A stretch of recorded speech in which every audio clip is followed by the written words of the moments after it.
Miss Sheepdog, can you say, repeat after me? Hey, hey, hey. Hey, hey, hey. That, that probably wasn't good. How's everybody doing tonight? Thank you for tuning in to the Truth Seekers 88 live on Rumble, YouTube, and is the .com working? Everything's good to go? Yep. Sounds good.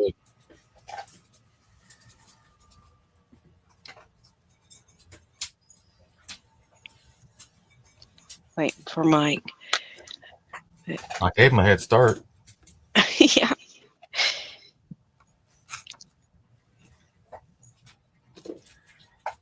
Can't take Mike nowhere. He's always got to do it. Hope everybody had a good weekend. Well, not a weekend.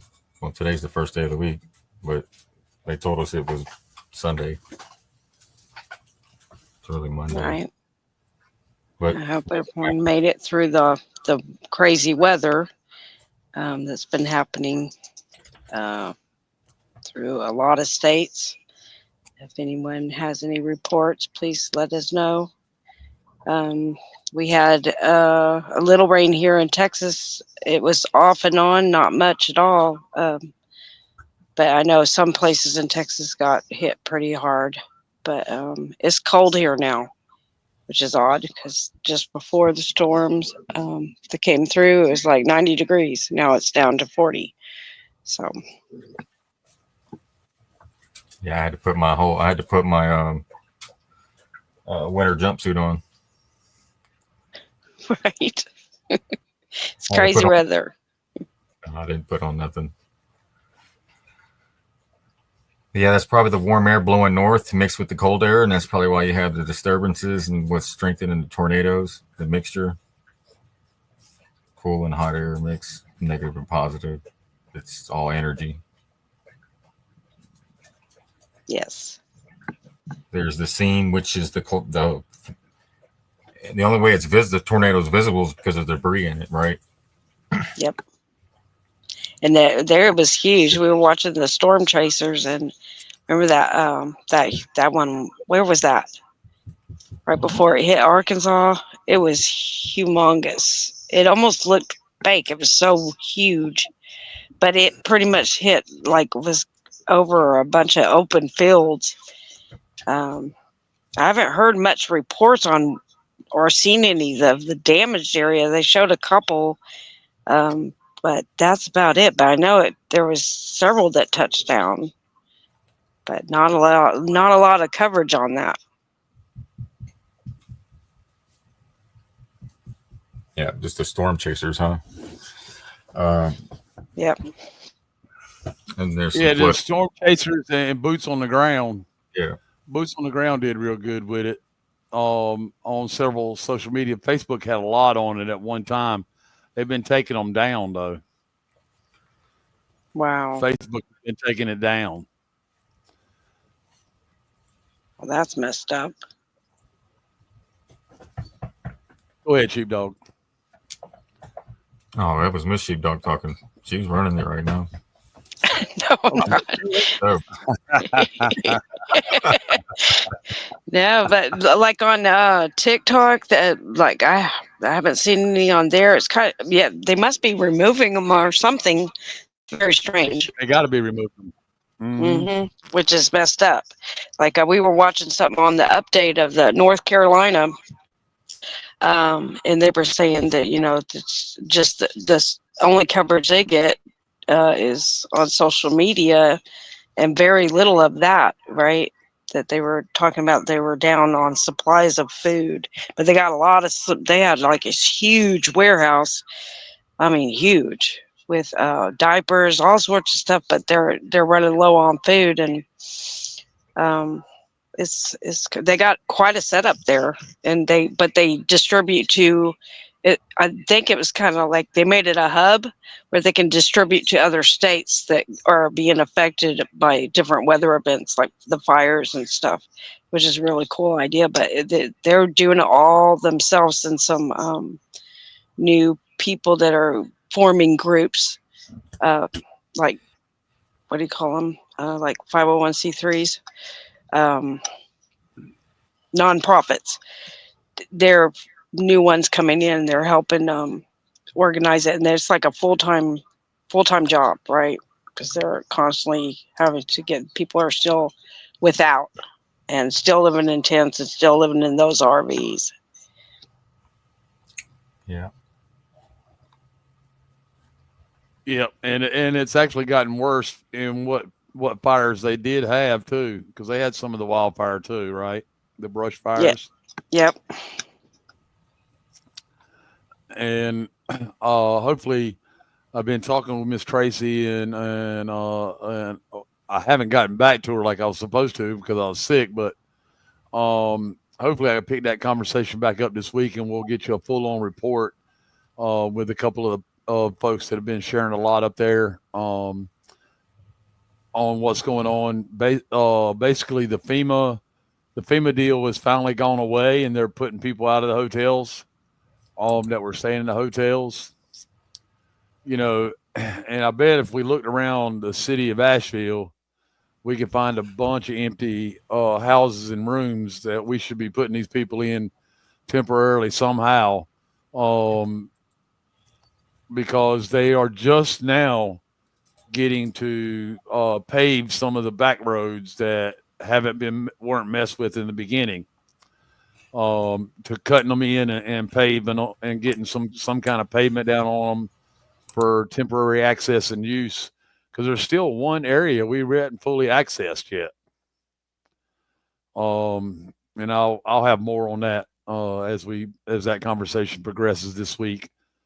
Um, you know, God bless each and every one of you that have helped from our community, and um, it is. I mean, that's a good question. Somebody said, "Why isn't Trump helping these people?" Trump has no interest in helping people. It's all narrative, you know. If If Trump rescued everybody, we wouldn't know that we can do it on our own. Yeah, Right. that's true.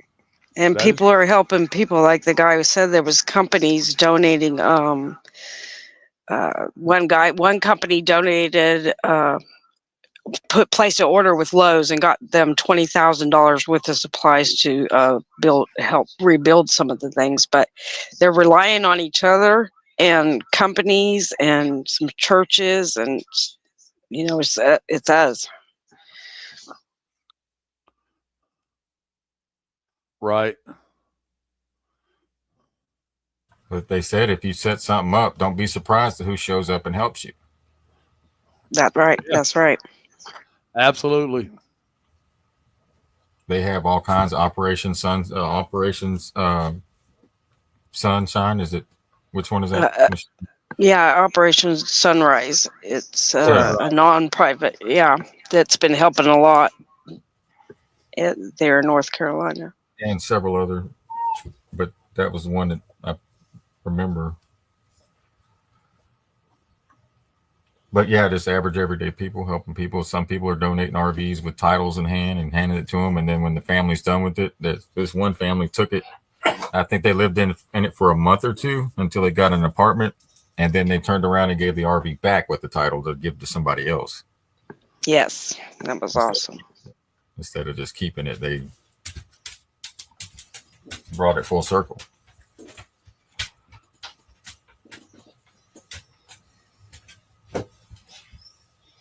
Well, I wanted to take time to since we're getting started, and let everybody know that we are carrying the conversation to the racetracks. The people in short track racing in North Carolina are very aware of what's going on in Western North Carolina and in politics. It's quite the conversation every weekend. I really do enjoy myself just getting away from the social media platforms and then just talking to people face to face, and working on the cars too. It's definitely an outlet um, um, of energy, a good energy release to get in there and help with the cars and be a part of it, not just to put our name on it, but to be a part of it because it's something that I love to do. Wanted to congratulate the D6 team. The D6 team, they took a brand new car to the racetrack Friday night, and didn't know what it was going to do. Hadn't tested it. Hadn't done none of that. And we finished third. Okay. And with a broken rear end because the locker, the limited slip piece broke in the rear end on it, and which doesn't stop you, but it could have if it had gone on much longer because she was starting to smoke by the end of the race. But we'll get the rear end fixed in it, and it was just a great weekend this weekend. We had a real good weekend with everything that we worked with. We won the late model race on the season opener. These guys worked their tails off to put this car that's like 15, 20 years old on the track because we lost the one in the Tours race. And there's a really special group of guys, very talented. 17-year-old driver, and you can see him and his father there next to each other in the racing suit and the pink shirt. And then Alex and Josh and Donnie, who all work on that car. You can even see Lee over here in the background. Lee's a good friend with the Mitchells. We're all kind of close knit, family type situation. There's the car that we got the weekend before. So we went from this to this in less than a week. Was that a woman driver? Or? Whatever. Oh my gosh, that's crazy. No, that's what happens when you run into a woman driver. Seriously, literally. Right. Oh my gosh. The nose is on the bumper, the rear bumper. The nose of the car is now on the rear bumper. But they did real good. Our Bandolero, I don't know if I got any pictures of the Bandolero. It's the little go-kart with a body, right? Yeah, I don't have any ready available pictures of the Bandolero. He started on the pole, 7-year-old driver. And I meant to share it though when they posted about it, but he started on the pole, ended up slipping on the next to the last lap, and the little girl that was running behind him in the 9 car got underneath him and passed him, but he did real good for 7 years old. First time, not his first race, thank goodness. He started practicing last year and got a couple races in the winter championship run for those little go-karts. So he did real well. Was real proud of him. And then in our IndyCar or bomber division, the NASCAR sanctioned bomber division, we started dead last again. Danny didn't get in the car soon enough to qualify, so they didn't let him qualify. So we started dead last again, and came all the way to 5th before the race was over. Another few laps, and we would have caught up with the guys that were running real hard and had an awesome race up front. There was a lot of rubbing his racing going on up there with the first 2 cars, and it was a real good race night for us. We had a really good time. Lots of good conversation. A lot of people jumping in to the narrative, the Western North Carolina narrative, to try to help draw back attention to that. And so you can look for quite a bit of that coming from us in the coming days as we hope to update you even more on that. Thank you guys for letting me jump in and share that with everybody. I'm so proud of Rick Mitchell and Danny Mitchell and Carson Haslip and Alex Fleming and Noah and little Tristan and his father Chad. We just really had a good time and really enjoyed ourselves versus wrestling, wrestling with the first season open jitters and all of that. We just decided we were going to have a good time and we were going to load them up, right, and go fishing, right? And it worked. So, and thank y'all for all the support that you give us on Facebook when we're posting about it, and we really do appreciate that too, because it really does help us, give us the extra energy and effort to help put the word out, not just on the political theater narrative, but people helping people narrative too. The racing community has always been a very supportive, people helping people, and you know, it can really drive home when you talk about your neighbors and other states going through a lot of the same things in different ways, and we're still helping one another, right? And there's nothing they can do to stop it. In fact, it's grown. It's like Sheepdog said a while ago. If Daddy Trump was fixing it all or helping everybody, save everybody,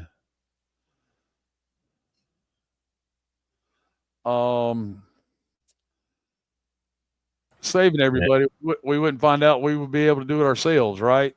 Yeah. Yep. It's like somebody putting a Band-Aid on her every time you get a little cut. Somebody, mama showing up, throwing a Band-Aid on there. Or you falling down and somebody's always picking you up. You never learn how to get up yourself. Right on. Right on. You know, most parents let their kids learn. If you can tell a child, you can tell them, but some have to be shown, right? The children, and some parents let their kids fail so they can learn their lessons quicker. It's faster that way than to trying to keep them from doing them. You just let them do them, and then, okay, what'd you learn, right? Okay, what'd you learn after each? Yep. We try to help and protect and pad and put on knee pads and helmets and shit. But those days are over. You want your country back, and we want to see us come together. It's got to be like Mike said in the past. It's got to be natural. It's got to be organic. It can't be like the protests we seen yesterday that was inorganic. 1,200 protests nationwide plus in other countries.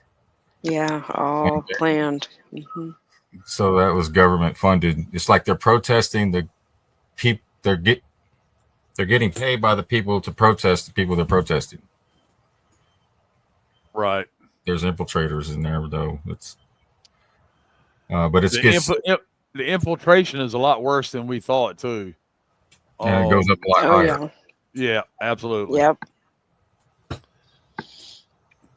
Even today, the infiltration is still rampant.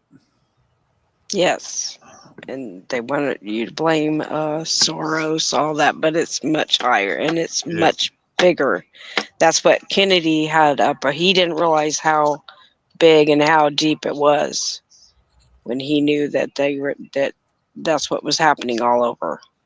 Right. So yeah, which is the CIA, right? Infiltration. Yep. So well, it's the CIA, the mob. I mean, it goes on and on. All these different groups, they're all funded. Yep. So they're at a protest that was set up by the people they are protesting.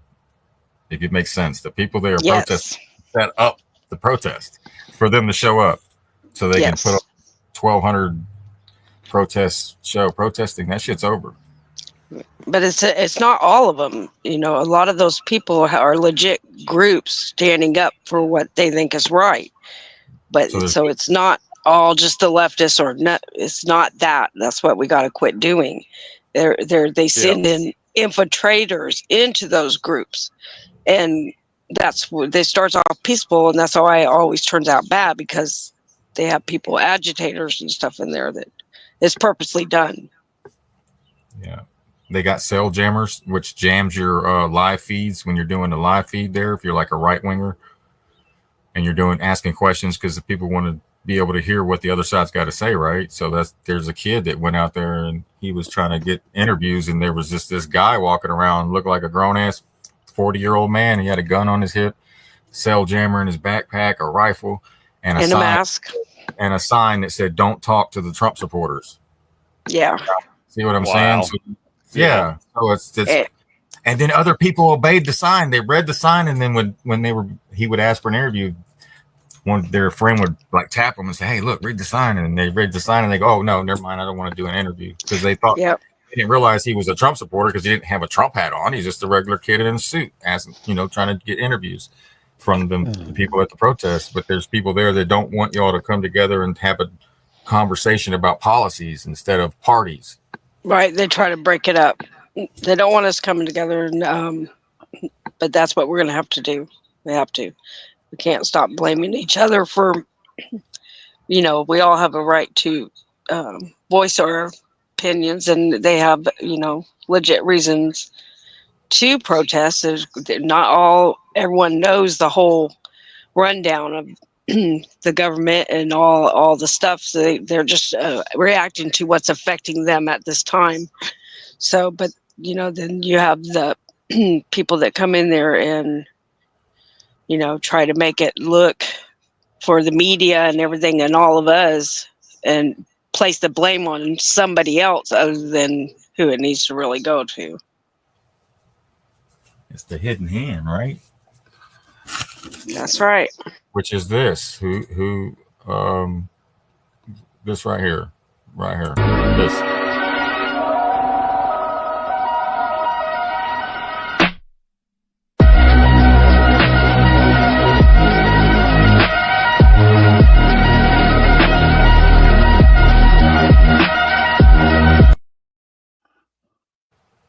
That's the Great Awakening right there in a nutshell. Right. It's so true. If you can grasp that, then you'll see who's doing it. But the distractions, the false division, we're not divided. There's just people trying to make it seem like we are. So you got some brainwashed people out there and that are going along with it, and they obey. They're in this mindset that everybody's a Nazi in the Republican Party, but it's that kind of brainwashing. Instead of calling the real Nazis, or not even doing that at all, really. I mean, that's all they got. They're really shallow. Some of them are really shallow conversations. They're like grown-ups in a 12-year-old's body. Kids in a 12-year-old body. Whatever. They're adults, but they got the mindset of like high school. That's what I'm trying to say. Right. Surface level shit they talk about. It's like, dude, y'all don't even understand. Y'all are all being played.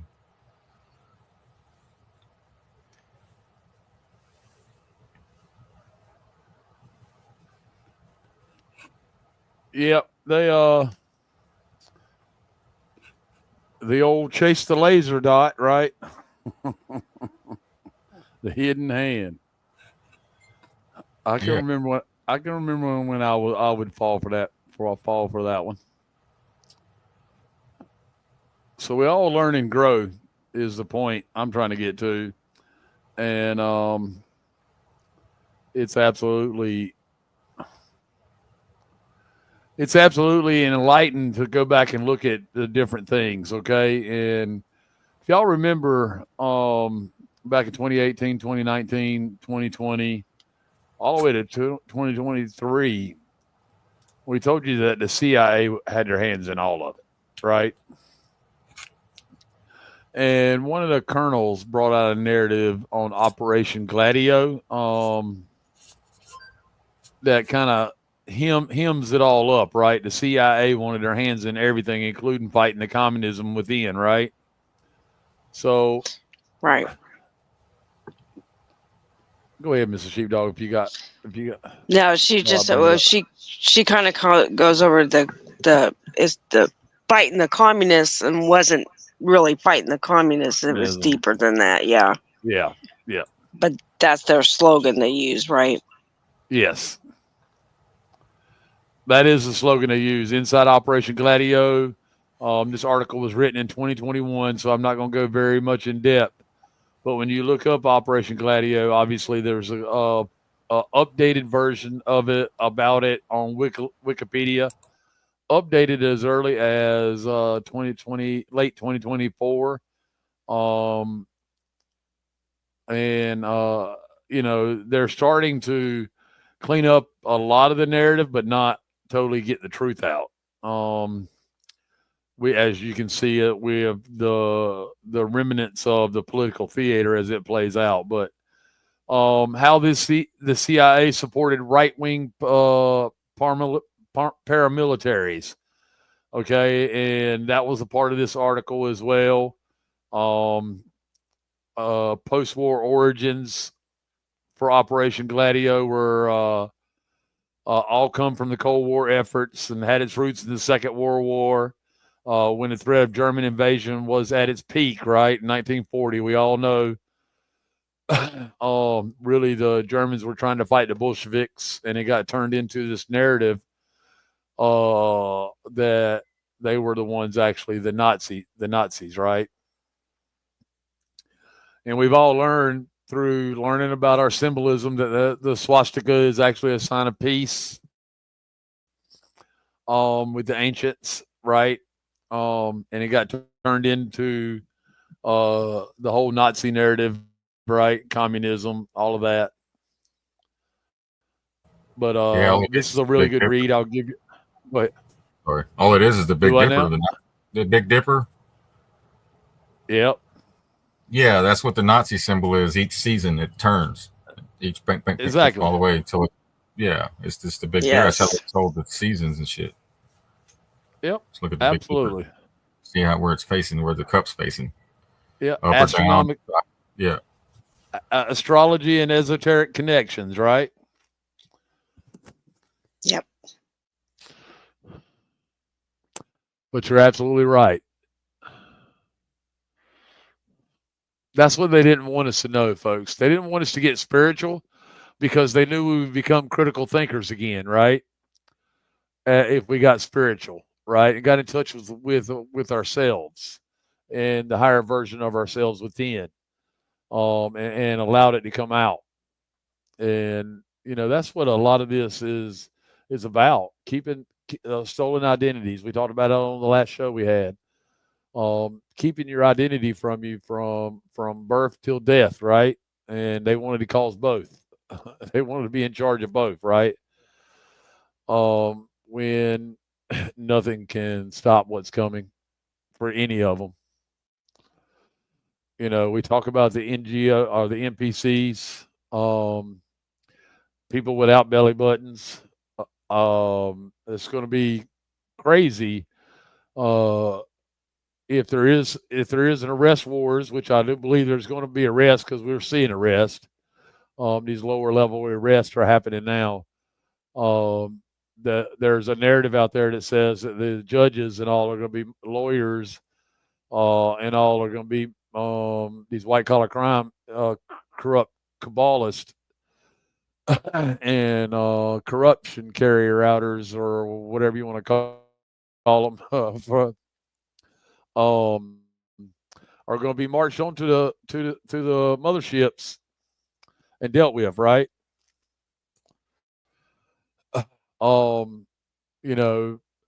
We saw the stock market dip a couple of times this past week. There's an expectation for it to pick up and do it again on Monday as everything goes into full effect with the tariffs and all that as well. Most of this is all political narrative.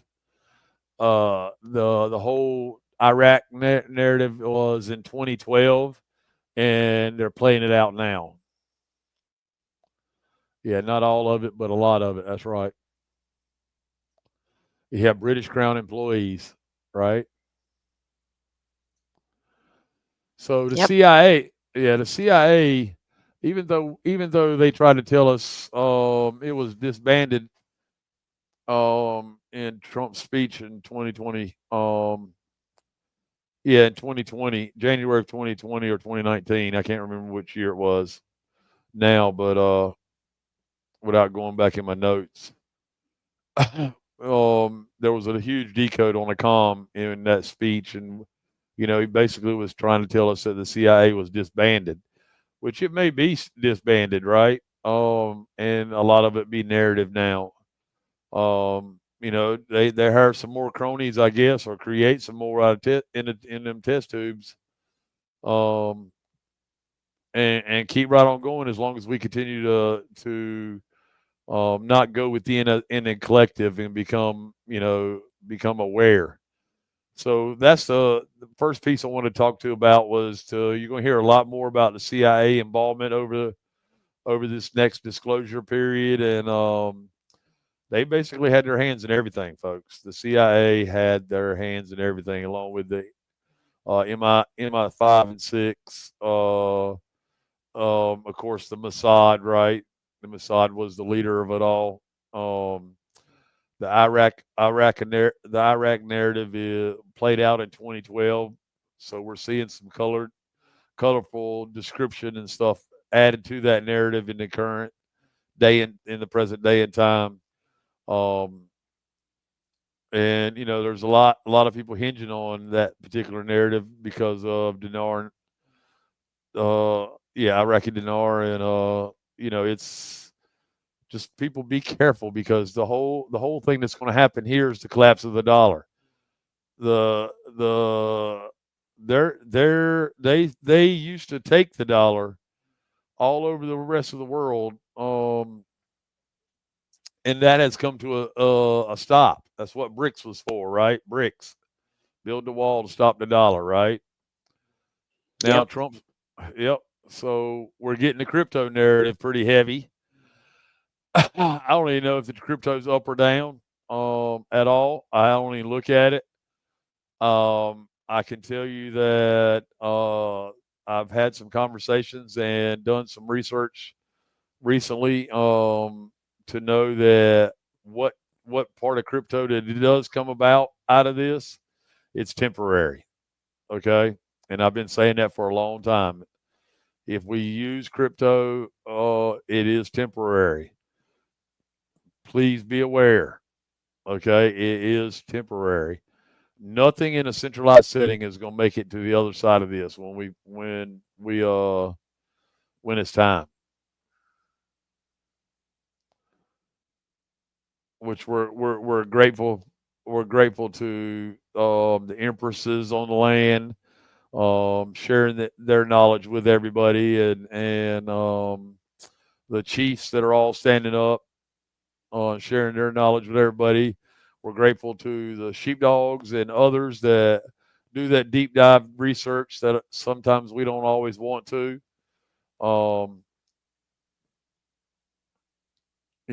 Sheepdog and I have been down some rabbit holes that we never wanted to go down in the first place. But we went down them just to make people, so people could be aware. And we cannot forget what this is about. Why it started in the way it started. For one, it's esoteric. It was already in the plans. It was already in the cards. To happen 26,000 years, right? Shift from a patriarch to matriarch, and peaceful times and higher consciousness in the collective. So nothing can stop it. And the other thing is that how did we get here? That we had to fight our way out of this. Well, the sheepdogs have been sharing with you the whole Tartaria narrative, and why they want to keep it under wraps even today. Because they had heaven on earth. Chief Pontiac told us they had heaven on earth. And these idiots that came down and stopped it all, took it all away, right? Well, it's coming back. God's will be done, heaven on earth. Nothing can stop it. So we also have the whole Skynet piece, folks. A lot of people are scared to hear what Sabrina Wallace has to say. I'm gonna bring up a short video she's done recently that Miss Sheepdog shared with me. And I gotta tell you, I think Miss Sheepdog, she's always got my back, her and Mr. Sheepdog. hairy legs and all. They always got my back. They always got my back. Excuse me. So big thank you to them. And here's the video from Sabrina. We'll let this play. It's only 18 minutes long. All right. We'll see you again in a minute. No fear, folks. No fear. No beer. What? No fear. It takes away the fear. That's what I thought. Liquid courage. Right. Yes, gasoline is going back up. Absolutely. $3 a gallon. When I went to the gas station Thursday afternoon or Thursday evening, $3 a gallon. Crazy. To see it go back up. So, and expectations are Monday and Tuesday for it to take another hit, another jump. Somebody said it's going back up in Charlotte as well, which is right on the Western North Carolina tip. Charlotte is. Cheating said he was laughing his ass off, Mr. Sheepdog. He almost left the chat when he heard that there was no beer. Right.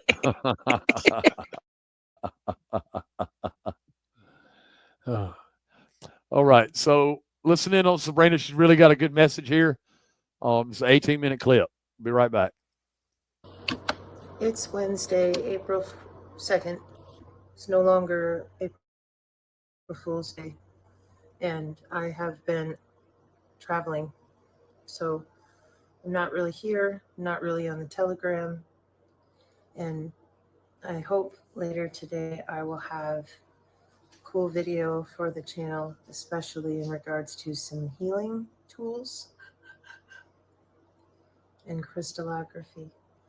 I'm going to post my coffee from Saturday that reiterates the same thing I already told everybody. I got my Bob shirt on, super relaxed as much as possible. You can't continue the way that you have been. I appreciate being psychologically operated on like everybody, no matter who you are or where you come from, regardless of your religions, belief systems. That includes the atheists. It's biological. Now, with 3,000 videos in 3 years, reading the National Institute of Health and arguing with people over whether or not your heart is electrical, which is legitimately insulting to most people. If they are asked that question, they're like, why are you asking me that? Who doesn't know that? Right. So we have cybersecurity with human bodies. The question should be how. And instead, as we all know on the channel, you lied. And you didn't lie about something that was nebulous or, circular argument based, as in we could have different opinions on whether or not Cisco Yang hooks into the blood vessels with Professor Jornet. There's no circular argument there. There is a look up the terms of Cisco Yang with remote procedure call, software-defined networking, network function virtualization, Professor Jornet's work. There it is. Not, I don't know. What do you mean? Oh, look, Sabrina's crazy. No, she's crazy. She's crazy. She's a bitch and she's crazy. Okay, well, be that as it may for you, if that's your opinion. That doesn't change Cisco Yang, remote procedure call, software-defined networking, network function virtualization, digital network architecture. So why lie about it? Why ad hominem attack? Why distract? Why lie to other humans about the biology that we use with the cloud for your Golden Dome, your precision AI healthcare, intelligence, surveillance, and reconnaissance, your BCI, brain-computer interface, augmented reality, vehicle to X with the Department of Transportation?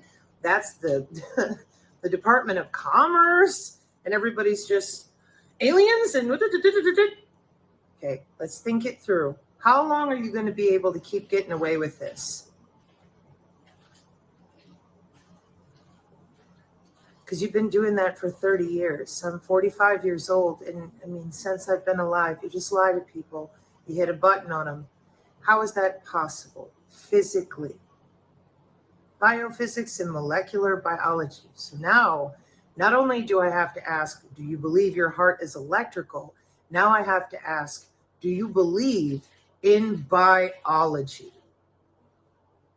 We are devolving. This conversation with the public is devolving because of the public. I don't want to hear phrases like MK Ultra and alchemy because they devolve the conversation. That's why Corinne Nokel is very focused. 802.15.4, under the skin some more. Tell me how. National Institute of Health, you're missing your electrical magnetic anatomy. That's it. If we're unable to get there, human to human, there is a reason. Human augmentation was ordered internationally. Period. Machine symbiosis with the IEEE. You will be adhesed with the artificial intelligence, whether you like it or not. These decisions being made 8 years ago, it's kind of a problem biologically. Biocyber interface. Now, those of you that have opted to play stupid for as long as possible, whatever reason you have, I'm coming back when I get home and have a little more time to sit with God and pick my jaw up off the floor. And it's your GitHub nerds, your young people, with fast interoperable health records. You will have nowhere to go when I'm done with you. Who doesn't know what a health record is? I said electronic integrated disease surveillance, 1988 CDC, 2 years ago. I said DNA steganography, writing data into our DNA, 2 years ago. Oh, GitHub, what you got going on? Fast interoperable health records with Inferno, Bayesian self-learning called Baal. Now, if you think I'm not capable because, well, you didn't come back with the Q, that's because I was kind of sidelined by the amazing amount of software GitHub. Wow. I just, over 200 pages now, 70 different documents. And I'm going, you're just up inside other people's bodies. And worst, or not worst of all, but even worse, healthcare is not being done individually for a while now. Basic bitch doctors, nurses, and whatnot at the NIH and these tertiary communities of life sciences. It's a study of population health, just like a herd of cattle. Those are humans, not to these people. And that is how the software is deployed. Now, there's a gambit running out there with RFK Jr. and, of course, Clone Jones spouting off 100 miles an hour. We're going to stop the chemtrails. We've got all these things going on. I don't think you need your chemtrails like you've been doing them since the 70s. I don't know. Call me crazy. But I think you've got a photonic upgrade and you're doing just fine. With the beam steering of the Golden Dome, you know, Lockheed was real excited within 24 hours of President Trump asserting it in Congress. Lockheed had a nice, cute little 1-minute video out of your phased array, your Sosa Mosa Osa. And then on the Fox News, there's Pete Hegseth in the Oval Office talking about next-gen air dominance. HOW, please. We don't need to just spray random aluminum and shit in the air because we've been doing it for long. It's smart now, like your NFTs, and it runs on the same systems. Purdue University, very large scale integration. Oh my, they're going to school for it. They're giving awards for it. It's great, let me tell you. So, whoever you are, I would heavily encourage that if you think I'm bluffing, check out the machine learning videos that non-vaxxer pulled, because the synergists know better. You might not. You might be sitting there thinking that it can't be done. Nobody will understand. Oh, believe me, they'll get it. They'll see it so clearly. There you'll be, whining about being decentralized, making a fool of yourself in front of everyone. You have an assignment to do. Those of you that have chosen to lie about human biology, I want you to submit to your own friends and family. Why? The human biofield needs to remain a secret from other humans so that you can go to college and study elements with it for all this interoperable inferno healthcare, protein folding, synthetic biology, and regenerative medicine. That's Dr. Michael Levin, up for a Nobel Prize per his friends. That's what they're trying for. All about cracking the bioelectric code, as well as the physiology of biofield science, which is comprised of molecular biology, biophysics, and the human biofield, formerly known as the aura. 10 years. So you got splaining to do, because you spent every day letting all these crazy people bitch and whine and fight. Do you enjoy that? Do you like watching people fight, destroy their family, get thrown in they didn't do? Is that, and all these cartels and crime go on? You're not fixing it. You're putting AI in charge with Sosa Osa and your fast interoperable health records on the W-band blockchain. That's your digital ledger technology. Did you tell them that? No. Meaning you have no intention of returning human biology to humans. They don't understand that because you won't admit biology, anatomy, physiology to another human being. Justify that. See, you keep scaring them with MK Ultra and all your shit about alchemy. It's pure bullshit. The Kundalini cartoon snake. Cerebral spinal fluid, cranial breathing. No Kundalini. Using religions to fearmonger people instead of admitting physiology on the National Institute of Health in use with the CDC, the FCC, and the FDA today. MBAN. Justify that. That's your assignment. Show your work. 30 years of this shit. You scared them with MAC IDs. You've been busy dancing around, dragging them through MK Ultra for 5 years. Vaccine, vaccine, vaccine. What are we doing now? Well, we're going to turn off the chemtrails, get the fluoride out of the water, and slow down the vaccine schedule. Is that because you have 30 remotely log into people with biological fidelity, also known as a body area network, so you don't need all those hardcore ways anymore? Yeah. So while they're fixated on that, they think they're free. What are you really doing? You're under their skin more than you were before, augmenting them. They didn't get the donut. They're going to be augmented anyways.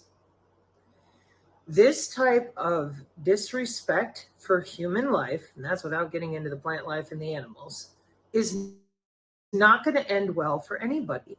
Therefore, we need humans to tell other humans respectfully, toward no fear, no fear mongering. That's biological. They lied about it.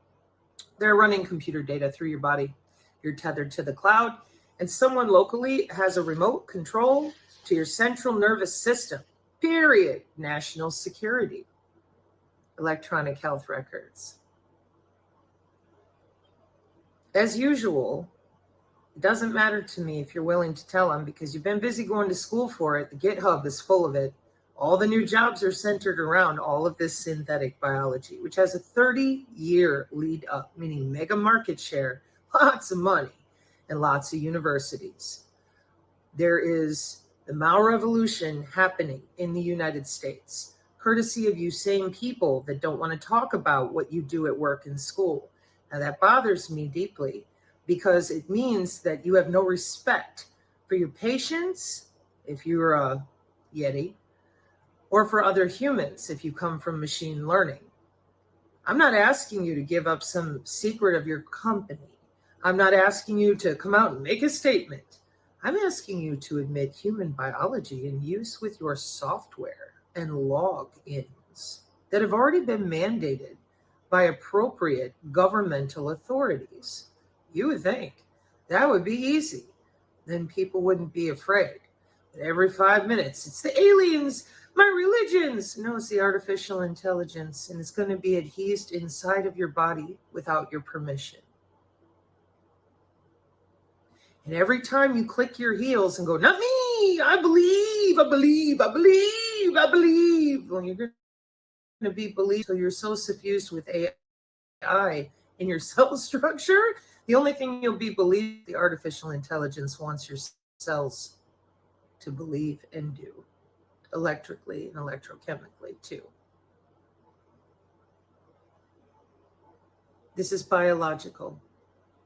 Here in this energy community, we've worked very hard in every direction we could think of to see if there was another way, a way to go around you. No, you have the whole biosphere. So go ahead and turn off your barium and strontium and aluminum. The smart dust is recombinant. It's smart. It does it on its own. They don't need to, they've achieved saturation in multiple zones in the United States and worldwide. It's the weather warfare side of things. They're like, well, we got to get this under control. Yeah, because the weather is bipolar as hell. And we've got all these problems with different countries. Now it's all about going to war some more. Clone Jones again, being afraid of all the different drone warfare. Oh, so drone warfare is going forward, huh? Especially after all the practice in the Ukraine. Don't you think people should know here in America on the soil how that drone hunts their bone, not their phone? Welcome back to the biology. You will never escape because your heart is electrical and your cells are not using AOL to signal one another. Yeah. Stop insulting the American population and start opening your little mouths about the biology in use. Because what started as looking for the cue, the easiest way to explain it, has exploded, for me at least, into the absolute nightmare of the technocrat state that's been under the skin for 30 years. And your academicians, they keep saying things like, it's not here, it's theoretical, the 6G is not deployed. It's embarrassing. Worldwide, very embarrassing to call myself an American and have to speak out loud that the American population would rather believe in little green men than college textbooks.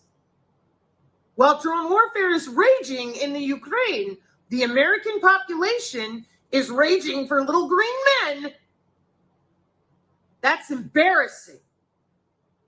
There's no excuse for that. So get over yourselves and admit the biology, because I'm coming for you, for the goodness of all people, not just our own country. And I got a lot of people behind me and in front of me that have been doing the work because they care. That will translate out there, no matter what you come up with next. We have a mothership? Sure you do, Spaceworks, Skunkworks, and the rest of you. It's adorable. You've been building those since I've been alive, too. But listen, I don't care what you think you believe in or what you really do believe in, myself included. It doesn't change biology, region of interest targeting with drone warfare.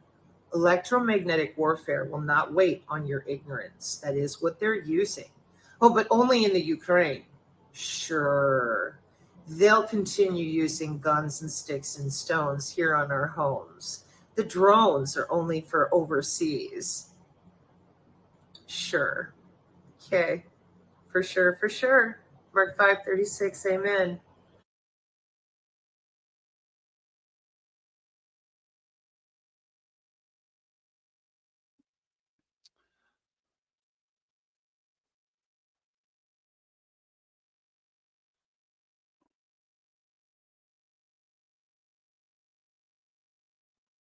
All right. So, like I said, no fear, guys. You can see she's smiling big time at the end. Because she knows that the higher consciousness and the love, the love that comes from the heart is the key to transcending or breaking through their bio connection to all of us, going within basically, and love is the currency for which you get to take that part of you down, right? Right. It outdoes the AI. So that's what she's AI. saying. We have to, stop the fear. Don't have the fear because that's what it wants, right? It grows bigger and bigger with our anger and our fear. We're just giving it more power. So,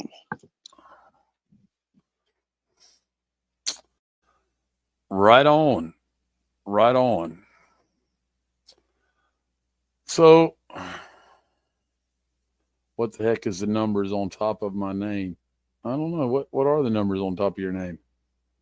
I'm not sure about that one.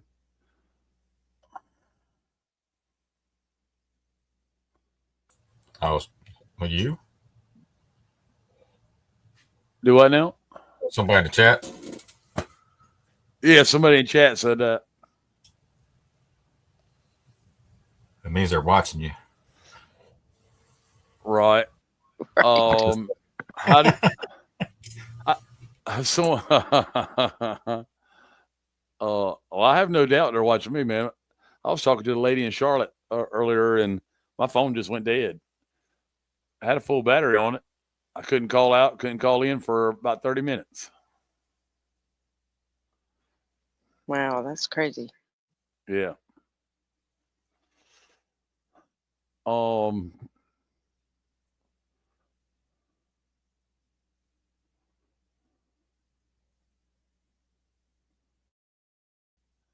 do you find her on Rumble? How do you find Sabrina on Rumble? You can look up Sabrina Wallace on Rumble. I think it'll find her that way. I forget what her channel she's on there. You can look up Sabrina Wallace on YouTube. I think she's still on YouTube too.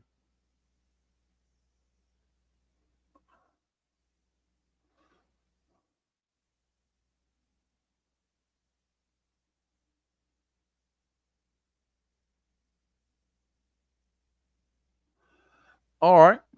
Well, that's pretty much the gist of what I had tonight. I wanted to get a little bit into. We did a Telegram live this afternoon where I played the video on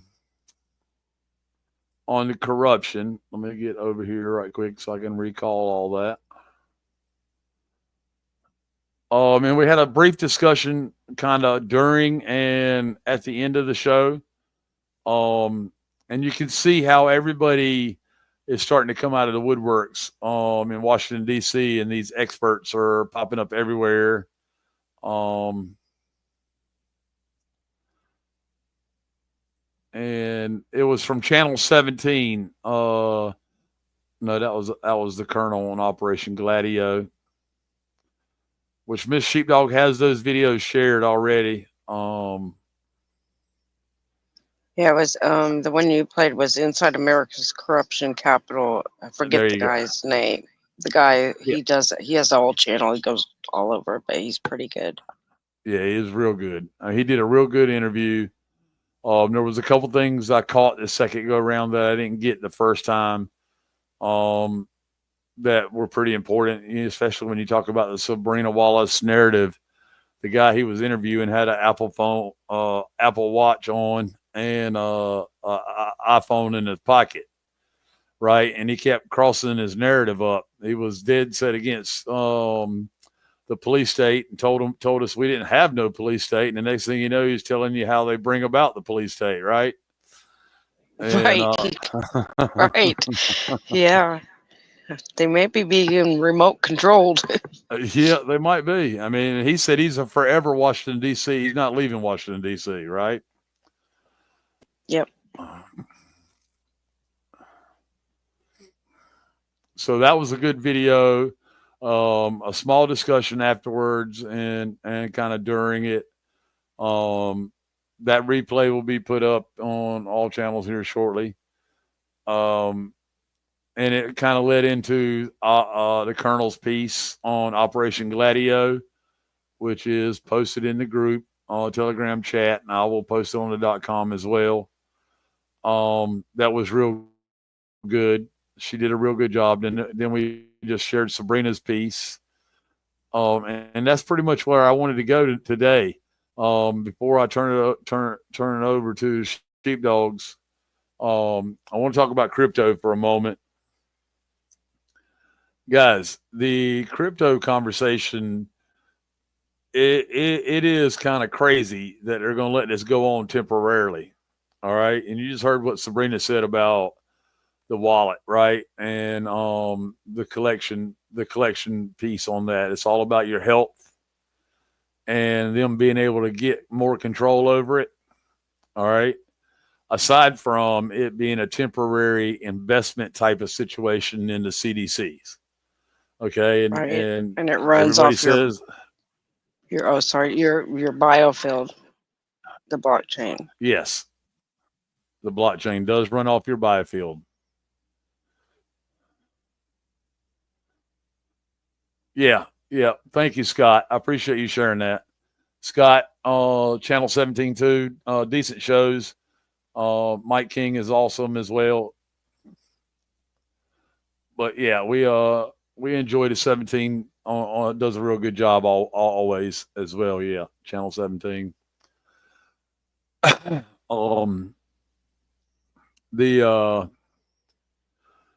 So there's that aspect of crypto that Sabrina talked about and Miss Sheepdog was just talking about now.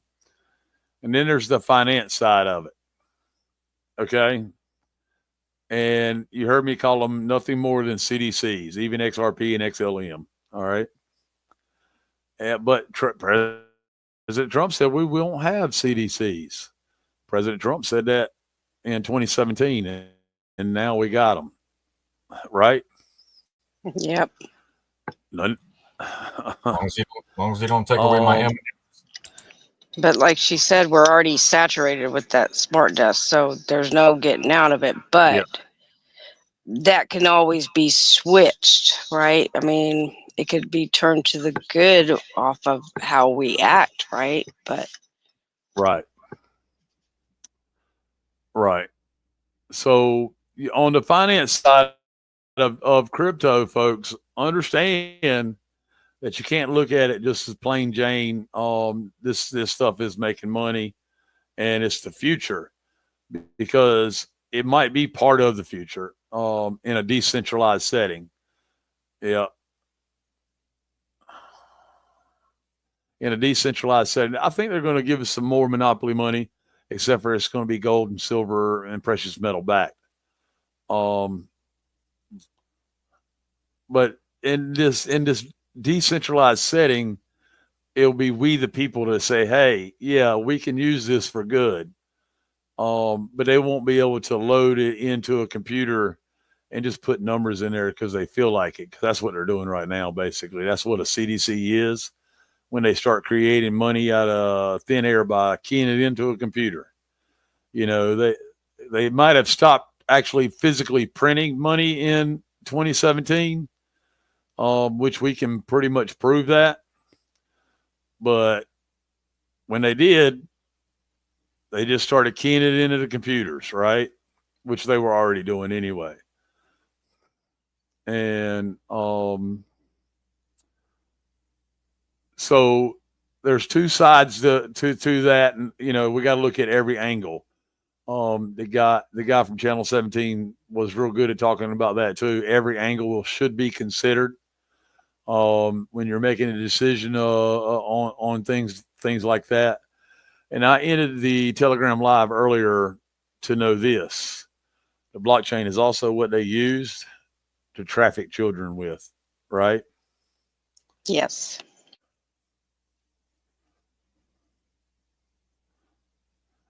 So Chimpstein, Bitcoin is not decentralized; it's all centralized. because of the adoption of stablecoin and all of those things, including the creation of XRP and XLM, which was created by the DARPA, and the CIA, and peddled around the world before it ever got announced here.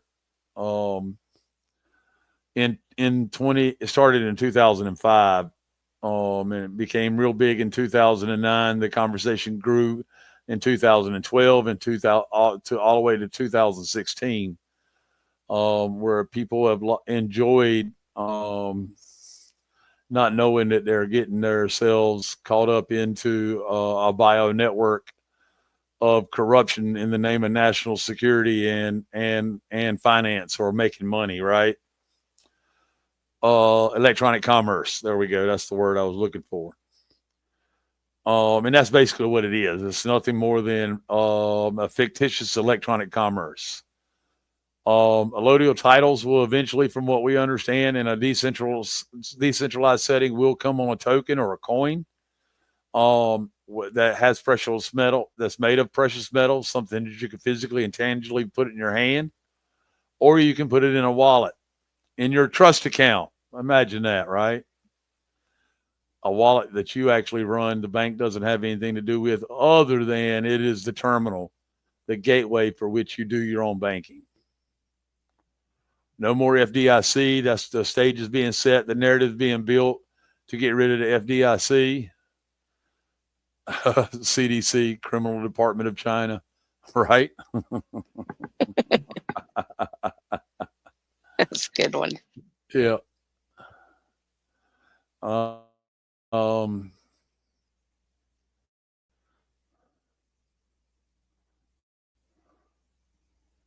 Yeah, I mean, Scott, that's good. Good that you have that experience, because those that do want to make a little bit of money off of it, while you can, do, but you need people like Scott that can see the red flags because they've experienced it. That can see the red flags and tell you when to get out too. And again, the whole biology piece that Sabrina was talking about is now out there. That narrative is real, and as it keeps unfolding, we'll continue to share with you as well.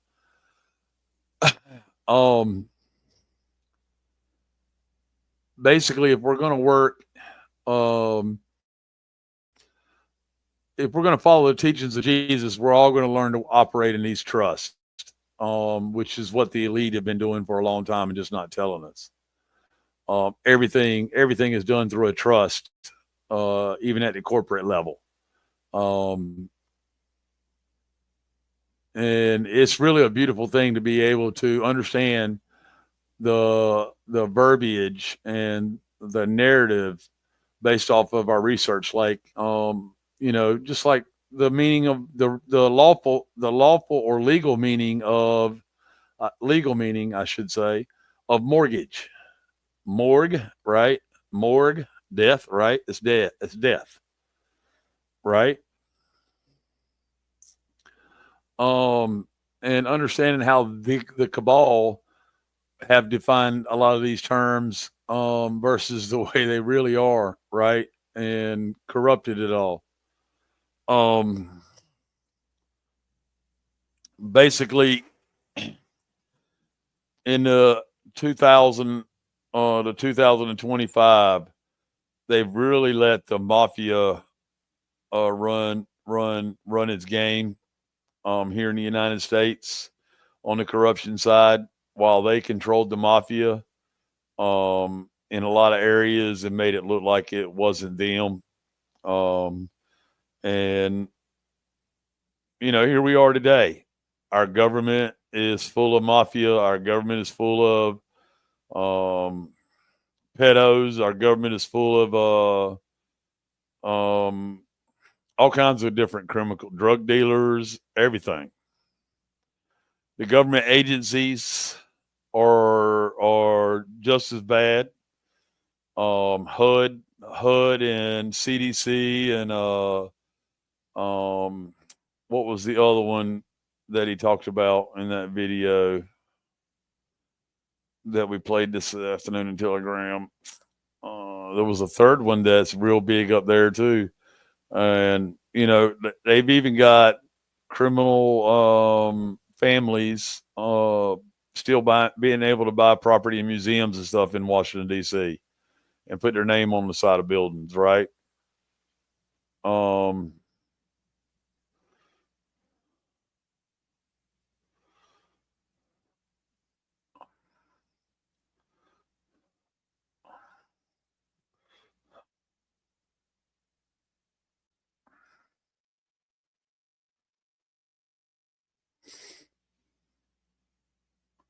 Yeah, our government's nothing but evil public servants, right on Beeman, 1958.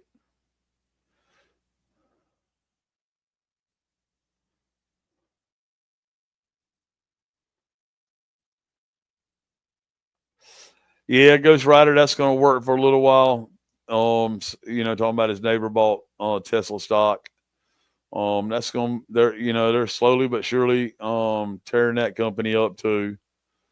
All the Teslas are starting to catch on fire, right? Everybody's becoming aware of the nuke nuts that sit in the driver's seat, right?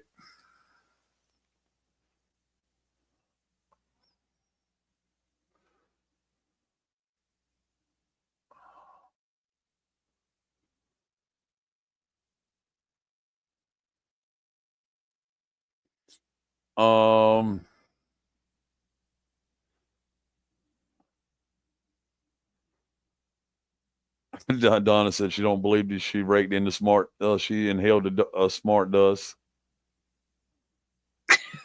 Yeah, they had it everywhere. Yeah, there was no avoiding it. No, 30 years ago. I have a book that has all the patents on it. Yeah, they've been doing it. We've been breathing it to make us smarter. Yeah, yeah. To hook us up to that cloud. Yeah, we're already hooked up. Right. Y2K. Yep. Yeah, and you can guarantee most everybody in Washington is chipped. You can probably write that down as factual. They've all been chipped. Yeah, that's what she in some of her videos she goes over that. Yeah, they've been chipped. Yep. Yeah. So they are totally controlled. That's why Trump calls Elon an advanced human. Yes. Right. He's augmented. Yep. He's a Terminator. Skynet 3.0, 6.0. Yep. Oh, sick. I got you, Donna. I'm sorry I missed that. Yeah, he got chipped and then grew his hair back. Right. Yep. Well, they got to cover the chip up somehow. Right. He must have got a Bosley chip with the Bosley hair fix. Right. I remember those commercials. Yeah.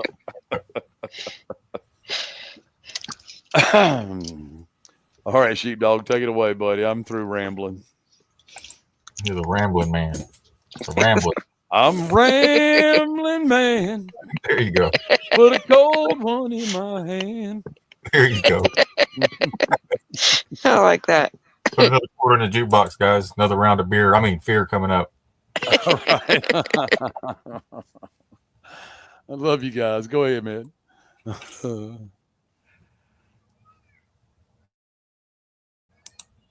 All right, so we're going to look at a real quick couple of interviews at the protest that really nobody pays attention to, but we had to go check it out to see what was going on in the crowd. So not all the crowd was on a different timeline. There were some people that had sense about them, and I'm going to play two of those interviews right quick. This is Nick Shirley. He showed up in a suit. He said he wanted to be professional. People are tired of being professionals. No disrespect, but yeah, he kind of stuck out. Yeah, stuck out like a sore thumb. They seen him a mile away. He didn't even have a hat on, but he did a really good job. But you see the American flag here with the Ukrainian flag. Propaganda. Thank you. What's up? How you doing? Good. How are you? What are you standing for? Today we come out here to talk. She asked him, what is he standing for? Yes. Ain't that's a hell of a question right there. Right? She don't know who he is, don't know what part. She just wants to know what is he standing for. Let's see his response, and then let's hear her response. She's standing with the teacher shirt on, which we all do. So here you go. She asked him, what is he standing for? Talk to people and give them the option whether or not they want to share their opinions with the people here we have on the channel. And we read their signs. We ask them what they're out here today protesting for. And that's pretty much it, man. Looks like you're getting a pretty hard time. It was a hard time. I mean, these guys followed me all day. Right. It's just like I'm here to have civil discourse. I dressed up nice. Somebody threw water on me. You look nice. And honestly, if they didn't antagonize me, I wouldn't have Let me see if I can get. Oh, that's high def? Okay. to be running around doing all this extra stuff just to be able to have conversations like I'm having with you. What do you want to have a conversation about? Yeah, so for instance, you say stand with teachers. Yeah. You're in your shirt. Do you think right now that the current government is doing anything to not help teachers, to not stand with teachers? Well, we've never been fully funded and we've never been fully staffed. I think what they're doing with the Department of Education, I think in all bureaucracies and at all levels of any organization, whether it's private or governmental, you're probably going to always find ways where you can be more efficient and more cost savings. But we have a constitution. We have separation of powers. We have checks and balances, and we have a court system. Mm-hmm. And we need to follow along with what our constitution says to make sure that those things are done correctly. Yeah. And so, can our government do better with education? Of course, our government can do better for everything. Yeah. But So, dismantle it. Go ahead. So like with them like taking away the Department of Education from the federal level, it's like, well, it wasn't like the grade rates and the scores were coming lower and lower over the past few years. So like, why not try something different and give it a shot? And if it is so bad, then bring it back to the federal government. Well, first of all, your talking points on our test scores are going down. Yes. We're not fully funded. We're not fully staffed. But that's not the Department of Education's fault. That's the government's fault, and Congress, both at the state and the federal level, mostly the state level, because that's where the funding comes from, that doesn't equip teachers to do what they need to be able to do, doesn't staff schools so that they can do what they need to do. Yeah. Okay? So the Department of Education comes in and makes sure that there's certain protections in place for certain groups of people within the schools, kids with disabilities, kids in special ed, kids in low-income areas where the state funding isn't enough to address those needs. And that's what the Department of Education does. Yeah. Can they be more effective? Probably so, absolutely so. But there's a process that needs to be followed. You don't just get to come in and dismantle something. Yeah. I mean, it's going to be interesting to see what happens. And honestly, like, I want the best for America. And I don't see, like, why, for instance, everyone here is so anti-Elon Musk. I don't see why they can be so anti-Elon Musk when somebody's finally going in to see where the money's going. But he's not. He's mad because everybody's anti-Elon Musk and he's pro-Elon Musk because Elon Musk saved the astronauts, in his opinion. Okay. Yeah. He's young. He's 20, 22, 23. Yeah. So Yeah. he's talking with now she's talking constitutional, right? There's a process, due process, separation of powers, right? Checks and balances, yes. This is someone that's sane having a conversation with the youngsters, right? But some of these people out here don't do her any good. There need more of people like her getting the mic and speaking at these events instead of these people that they have hired to come out there and speak.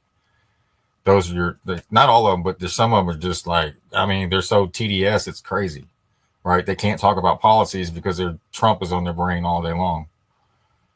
Same thing with the right. You can't talk about policies because Trump's on the brain all day long, right? So she's having a great conversation right here. What I thought. Let me finish. I'm going in to see where the money's going. That's what he's doing. He puts it all into Doge.gov. And can we both agree that there is waste in the government? we can both agree that there's waste everywhere. Everywhere. And so to have somebody that can, I know a lot of people don't like the idea of America being ran like a business, but America's the biggest business in the world. Well, there's more countries and people that rely on it. So I mean, economics drives government, and government drives your economics. Without a doubt, economics drives government, and government drives economic policy. If you want somebody, I mean, I'm glad you brought up the business analogy. We've elected somebody that bankrupted how many businesses? We don't want him to run America like he ran his businesses. I have no problem with Elon Musk going in and auditing if he were an auditor, but he's not an auditor. I have no problem with anyone going in and looking for waste, fraud, and abuse. But there are laws in this country that must be followed. We're a republic. Yeah. And I think that's what I'm here to protest is its Constitution is not. We're a republic, she just said. Not being upheld. So, America is a business, but we're also a nation. And I think like Elon Musk coming in, I mean, we've had so much waste for so long. Underneath Trump, there was waste too, I'm sure. Underneath Biden, there's lots of waste. When Obama was president, he even came out saying he's trying to figure out ways to cut waste. And we couldn't get anything to work. And so it's like, well, let's bring in the smartest man who's had the most success as an entrepreneur in American history. And let's see what he can do. But we're not a dictatorship. We don't need the smartest man telling us what to do. We have Congress. We have an executive branch. Has failed the other terms Congress has failed us because everything is turned into identity politics and party politics. Yep. It's not American politics. Okay? Congress has failed us, yes, because of partisan politics. And right now we have a president who was once a Democrat. Elon Musk was also once a Democrat. Trump was too. It's like we're right. I'm not going to argue parties with you. I'll argue issues with you. And my issue right now is let's uphold the Constitution. If Elon Musk is not an elected official. Elon Musk is not a part of any official government entity. Elon Musk has a lot of conflicts of interest with, Clinton came in. Yeah. And he got rid of 387,000 workers. That's 110,000 more than what's gone on in this current administration. Yeah. But he put the vice president in charge of it. It was Cold War, ending war, cuts that we knew were going to be made, and he did it through retirement and attrition, and he did it legally according to the law. Yeah. It's a big difference than what Elon Musk is doing.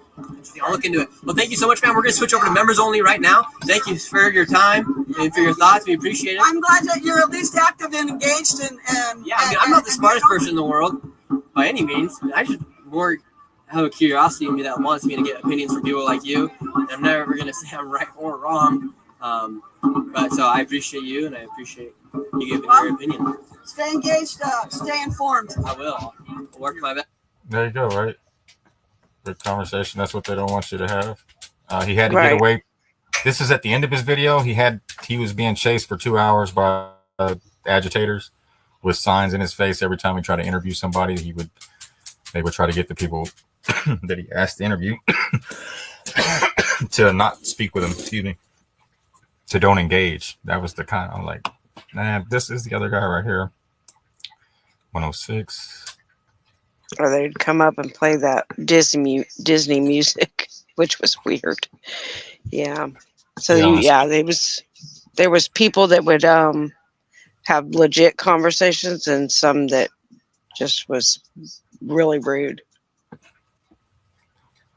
But even in the chat was rude because he has a right-wing audience. So in the chat, they were like, look at those liberals and calling them names. So it was ugly on both sides, even in the chat. Like, yes. Yeah.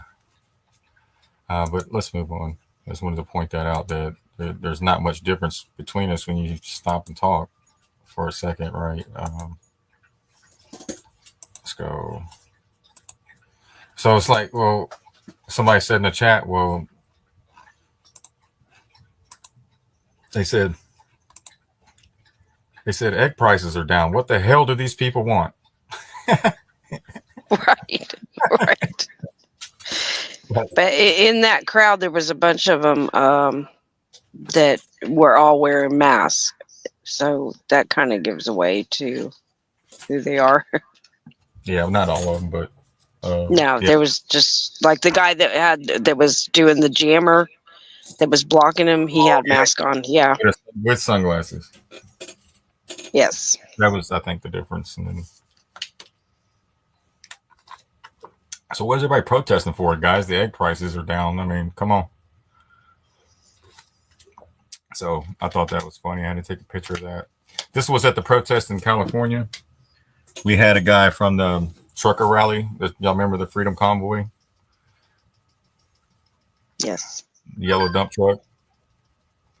Then we had 1776 Restoration Movement. We had the two podcasters from that movement, one in D.C. and then one in California. The one in D.C., Big D, he got his truck keyed at the protest by the sticker girl. She put all the way down his truck where he had "We the People" on the side. They keyed it all the way down. So that's the kind of stuff that you have to mess with, right? It's terrible.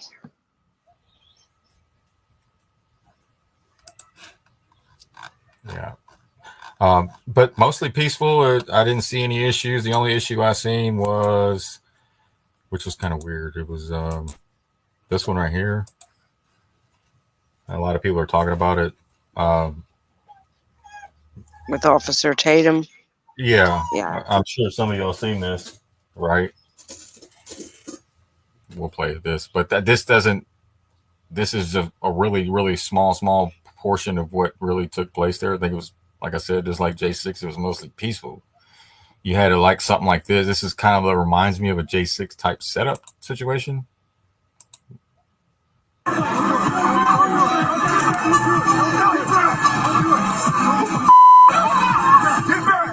Come on, please get in there. So you see them. I love that at the end. They look like ninjas. They're all black, right? Faces covered. Yep. Yeah. Yep. Let's look at this again.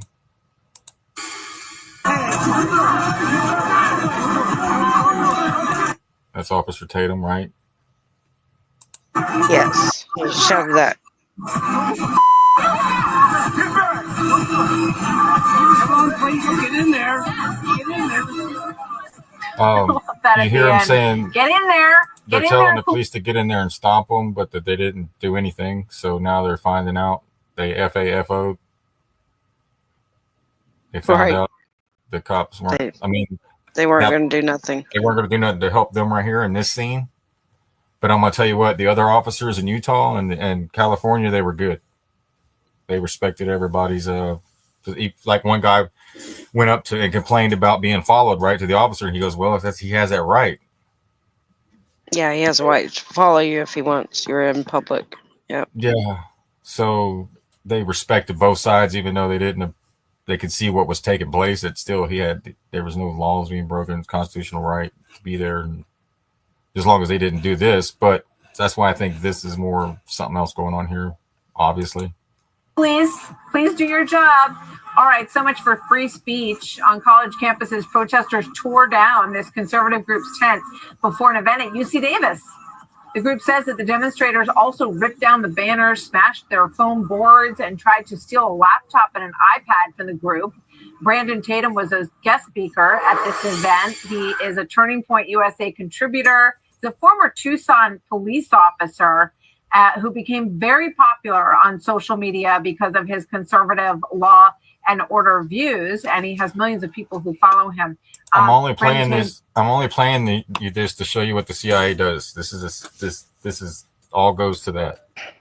Okay, this isn't left versus right. This is. It looks like a setup on that one. Yeah, it shows you how they do it, right? And then they make this front and center instead of the interview I just showed you a while ago with the lady that's talking about this is Republic and everything. All right, Yeah, to get you all riled up. Yeah. And to put hate on certain people towards certain people when it's not everybody.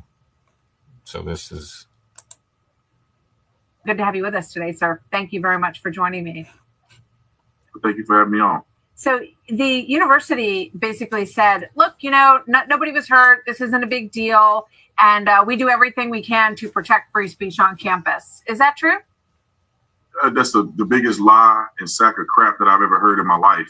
They could not protect us, and they were not given any real effort to thwart these people who came from God knows where. We don't even know if these were students. They were completely masked. They came and assaulted people. They tore up everything. They stole property. And then they not only did it once, they came back twice. So all the police officers had every identifying marker that these people were going to be violent, and they still didn't do anything. And thank God I was there and others who stood up to them, or we would have all been, getting beat up and injured when they are supposed to protect us, and we are allowed or should be allowed to have the freedom of speech on campus. Yeah, of course. What did you say in the back and forth? And could you tell, were these students, or was this group sent in from somewhere? I know you said that you've spoken a lot of campuses. You've never Why been does part she, of it. as a journalist, why does she act like this is the first time she's ever seen this kind of a story or a situation? Anything like this before? Yeah, most campuses, people are peaceful. It clearly was a coordinated group. They were all dressed the same. They had bicycles. They had things to conceal their identity. They came from out of sight. They weren't even on the campus mall where we were at. They came from somewhere else. They came and did their dirt, and then they retreated, never to be seen again. And all of the rest of the students, although some of them were delusional, they still were reasonable, and they did not attack people. So this was a coordinated effort. And the thing that bothers me the most, Martha, is that why did the police officers not do anything? It's almost as if I'm the only cop there. They didn't do anything to stop this. They saw them punch people, and they did nothing. It must be so frustrating for you as a former Tucson police officer when you see these other police officers. And as I said in the intro, when I hear that, this guy who's just standing by, he's like, get in there. Aren't you guys going to do a little something to stop these people from destructing this property? We have a list of all these Ivy League schools, government funding being cut. There's word that Brown University is going to lose $500 million in grants and research money. So UC Davis, you think they were? So here's the money being funded, government funding at 5 Ivy League colleges: Princeton, $455.8 million, Columbia University, $1.3 billion, Harvard, $686.5 million. Penn, $1 billion. That's a lot. 183.6. So if they're getting funded by the government, then what are we paying tuition for? Exactly. Why is this is billions of dollars going to these universities? That shit should be free.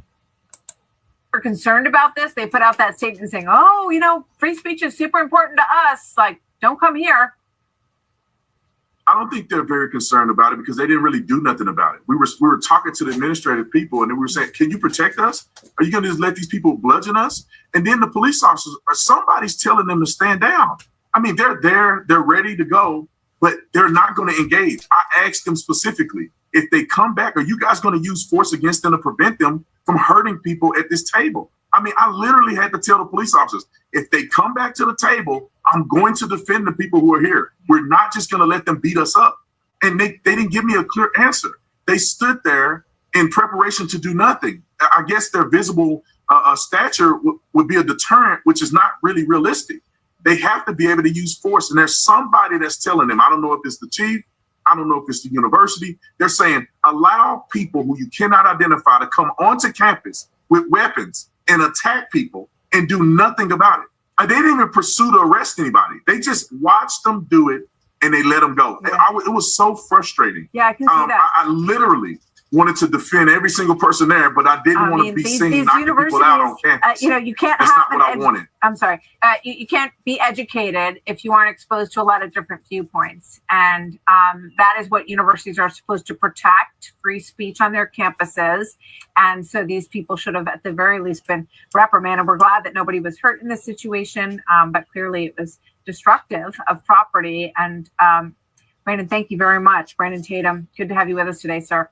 Thanks for sharing. All right. So we can see it, but he's still trying to figure out what it is. Why is that? He still ain't woke up and seen what's really taking place here. Right. Well, I'll tell you why. It's called Turning Point USA. There you go. That's what I was gonna say. At TP. When he said that, I was like, that's it. Yeah. It's TP. We ain't talking about, well, it could be toilet paper. Right. That's about what it is, the toilet paper. Bunch of shit tickets for all the shit they peddle.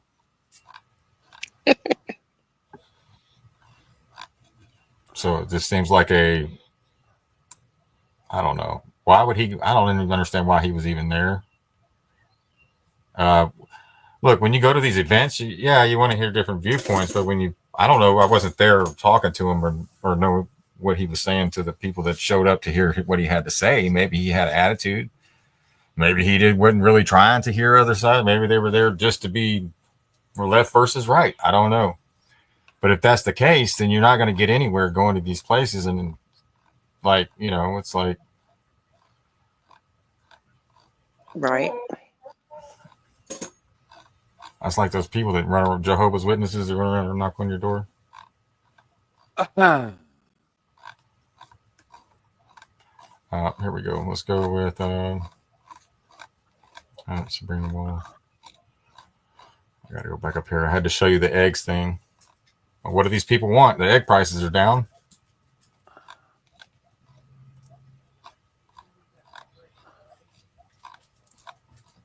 All right. Yeah. So if God dwells in his kingdom, where is his kingdom? The Bible tells us that God's kingdom is within. So if God's kingdom is within, where is God? In his kingdom within. So God dwells within. So when we pray, we should reflect inward rather than looking up into the sky as we pray or looking outside of ourselves as we pray. We need to be closing our eyes and being self-reflective and understanding this knowledge of self that is being conveyed to us through the source that we are connected to. The problem is that people disconnect themselves from that source by believing in things that aren't true. They miss the point by believing in the literal interpretation of these stories. Yeah. So as you can see, the Freemasonic tattoo on his hand right here on the book. They were, if he's a Mason or not, obviously, they were told to come out and tell the truth. Yes, release the knowledge. Yep. So he's doing his part.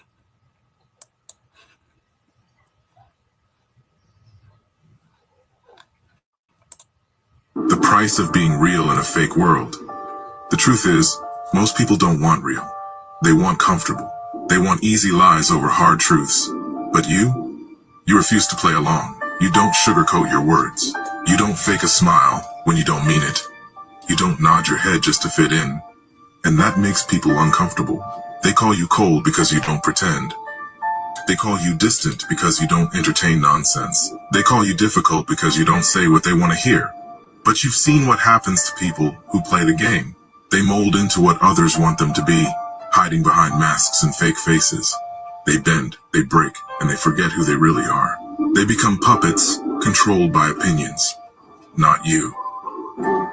You'd rather walk alone than be surrounded by fakes. You'd rather be misunderstood than be someone you're not. Because in a world that rewards masks, being real is the rarest power of all. Authentic. Right. Authentic, yes, absolutely. All right, you want to go over a little bit of the CIA stuff, Miss Sheepdog? Yeah. Okay. This one right here, Operation Gladio. All right, we'll play a little bit of this and then. Yeah, I think it'll be a good tie-in with what we started. Okay. Yeah, this will show you how what just took place this weekend with all the protests and the protests in the past, and so that you can have a better visual of what's the hidden hand, right? Who's pulling the strings? Right on. Go ahead. All right, there we go. Nearly everything you find in the supermarket and the pharmacy actually belongs to one of the 10 companies here that dominate the world marketplace. every dollar you spend in these stores is literally funding our own demise. It's funding the companies that hate us. It's empowering the companies that are actively poisoning us. Okay. It's enriching the companies that don't support the patriot movement, the freedom movement, and everything that you and I stand for. There is a better way to. Right. We were talking backstage and just kind of reading the room. I know we have quite a number of people, researchers. Colonel Tower Watkins, Joe Rambo, and Dave. Somebody sent this to us. Thank you. Appreciate it. We watched it. So we're going to share some of this with everyone else. We have in this truth and freedom movement that we're all a part of. Those of you who watch Badlands Media will be certainly familiar with her work. The one and only Colonel Towner Watkins. Colonel Watkins, how are you tonight? I'm awesome. How are you? Good. Thanks for doing this. Thanks for having me. It's this is an interesting topic. Operation Gladio. This has become your specialty, and we were talking backstage and just kind of reading the room. I know we have quite a number of people here that follow Badlands Media and obviously your work, but then a large group of people that don't, and it's something that we haven't touched on. I've personally looked at it, but haven't touched on the channel. And given everything that's happening with USAID and the protests and all the declass that we're getting in the public space right now, I thought it'd be a perfect time to get into this. And it's interesting. We can touch on this now or later, whichever you want. I find this to be a very interesting subject because it's so relevant to what we're living through right now. Yet, really, you and I know you work a lot with Alpha and some other folks are the only ones talking about it. We all know about Operation Paperclip and Operation Mockingbird, all these other things. But you guys have been the only ones talking about it. I find that to be... Alpha's the only one that has given me a platform to present this information. And that's not true. There's been a couple other people, JJ Carroll, all the people over at Badlands. I've been on several of their programs, Ghost program. And they, as a matter of fact, the movie that Badlands released, the entire middle section of it is Operation Gladio. And so definitely the word is getting out. But I, like you, and for me, I was even more incredulous that I'd never heard of it because I actually have a master's degree from Air War College in strategic studies and spent 30 years inside of the monster. And for me to have never heard of Operation Gladio blew me away. And am I correct in my notes? Did I hear you say this on another show that you really only started discovering and digging into this like a couple of years ago? Yeah, like 2.5 years ago. Wow. So, and it's a story worth telling, just real quick. So I have a collection of books before I ever got to this 2.5 years ago of about 600 books. I've always read nonfiction. I'm an avid reader. I love reading. I love doing research. I have 6 different degrees, so I researched a lot as far as a skill set. And so I had all of this information in my head sequentially about, who's president when and major operations and stuff like that. So there is a certain set of information when you're on active duty that I almost am at the point where I'm convinced that there's a brainwashing that goes on, for lack of a better term, programming. This is the information that you have, and it always paints America out as the noble country spreading democracy. And, that's, of course, feeds into the pride and everything else that you have as a service person to do what we do. But what if a lot of that was not true? What if a lot of the history that we have been, that has been written is literally not true? So about 2.5 years ago, when I was over on True Social, I picked up a book It's actually 3 books. They were written by Anthony Sutton. That was a trilogy about the Wall Street bankers and the Bolshevik Revolution, the Wall Street bankers and FDR, the Wall Street bankers and Hitler. And when you read through those 3 books and you realize that the same people that funded the Bolshevik Revolution funded FDR's campaign and funded Hitler, your mind goes haywire. And I'm like, well, wait a minute. And again, you know, I have an MBA from a banking, economics was my minor. So I'm looking at all of this, and all of the wires in my head are like smoking at this point. And so one of the footnotes, and I'm very good about looking at the notes on all of these books, because you find other material that author used that leads you down a path. So I bought a book by Joseph Farrell that talks about the third way. And basically, in a nutshell, what it described was the Bernays at the time, all of the Tavistock, the Fabian Society, all of these in the late 1800s were very clear on how they were going to run psychological operations on the entire world in order to create one world government and imprison us without a prison. And so they talked about the Bolshevik Revolution being to create a far left. A psyop that imprisons you without having to build a prison. How is that? Because the battlefield's in the mind, psychological operation. Yes. They don't. That's what that Travis talk did. You create your own prison and put your own self in a little thing, and you don't. Right, just like COVID did. Right, put everybody in their homes for 14 days plus. Some people never came out. And Hitler to create a far right, where if you pause for 5 seconds and you realize that on a continuum of zero government and total government, you have anarchy, a republic, in the middle of democracy, and everything else is over on this end. So let's just, for simplicity, call this end left.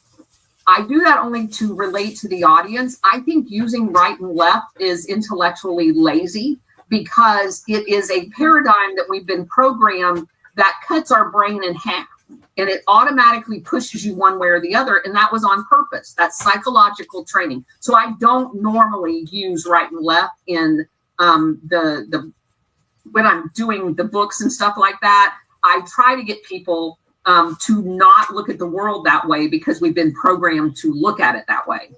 So, but for ease of communication, when what they were trying to do was polarize us so that they could demonize the far right and they can demonize the far left to provide a third way. And that's Joseph Farrell's book, The Third Way. The third way is we are going to traumatize you with terrorism on the right side, the Nazis, and we're going to terrorize you on the left side with the communists. And then we will push you, like I call them cattle prods, the electric cattle prods, because I grew up in the country. So they're going to shock us with terrorism from the far right and the far left into a cattle chute and onto the train to our own demise. That's the third way. That is going around the world installing fascist dictators that implemented terrorism and the disappearing of people that didn't comply.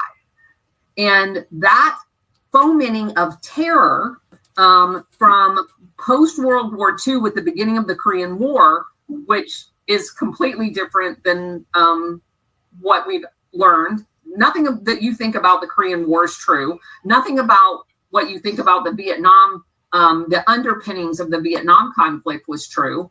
And so I just started, so now my mind's blown, right? Again, my specialty at Air War College was Southeast Asia because I came in right after the Vietnam War in the late 70s, and that's all anybody ever talked about. So I traveled over there. I went to Vietnam. I went to Laos and Cambodia and Thailand, Japan. And I thought I was fairly well versed in how all that unfolded. And I didn't know anything at the end of the day. After doing research from these unapproved sources, which is, and I should share with the audience, 2.5 years ago, I have purchased 87 books since 2.5 years ago. I've read almost all of them. And what you will find out, for example, that's why I want to, once we get done with this segment, I want to give you some terminology because I know your audience is full of researchers. Over half of the information that I now have in my head came from the audience. So when I give you terms, and this is my biggest beef with anybody that talks around Gladio, they won't talk to you about Gladio and they won't talk to you about the actual terms to be associated with it. So you can't do your own homework. They're gatekeepers. And I'm adamantly opposed to that because, again, I know what I know today because of the audience. I have people that is part of my audience from Sweden and Germany and Italy. I had a woman call in one day on Space, came up, grabbed a mic and told me that her dad was from Nicaragua, who now lives in Costa Rica because he was basically chased out of the country during the Iran-Contra that we were all lied to about. Yeah. And when she sent him my show that I did on Nicaragua, he was crying on the phone to her saying that he now had hope that someone in America understood what actually happened and that it was going to actually stop. So these are the people that behind the scenes, I have a whole bunch of Swedish people, and your mind would be blown to know the role of neutral Sweden behind all of this. So that's why I think it's critical that people know the terms. So my point in telling you that was some of the books like William Bloom, B-L-U-M, wrote a book called Killing Hope. That book chronicalizes from the late 1800s when we stole Hawaii and overthrew the Queen up until the date that it was published, all of the coups, and there's no such thing as a color revolution, a coup that started when we overthrew the Queen in Hawaii, long before the CIA was ever invented, all the way up until the publication of that book. And there is literally over 90 successful coups that have been generated as a result of these types of operations. Pause it just a second. I like it because she almost touched on the indigenous piece just now. The overthrow of the Queen was done to an empress, indigenous tribe that she's speaking about. Yes. Yeah. So I've seen her on other broadcasts go into more about the indigenous aboriginals. But she kind of drops that here with these guys, and both Joe and Dave, they've never talked about that in their stuff, but they are good. They are good at doing what they do know and sharing that and getting the message out, right? Yes. Just wanted to make that aware that she just dropped, one of the original Aboriginal coups,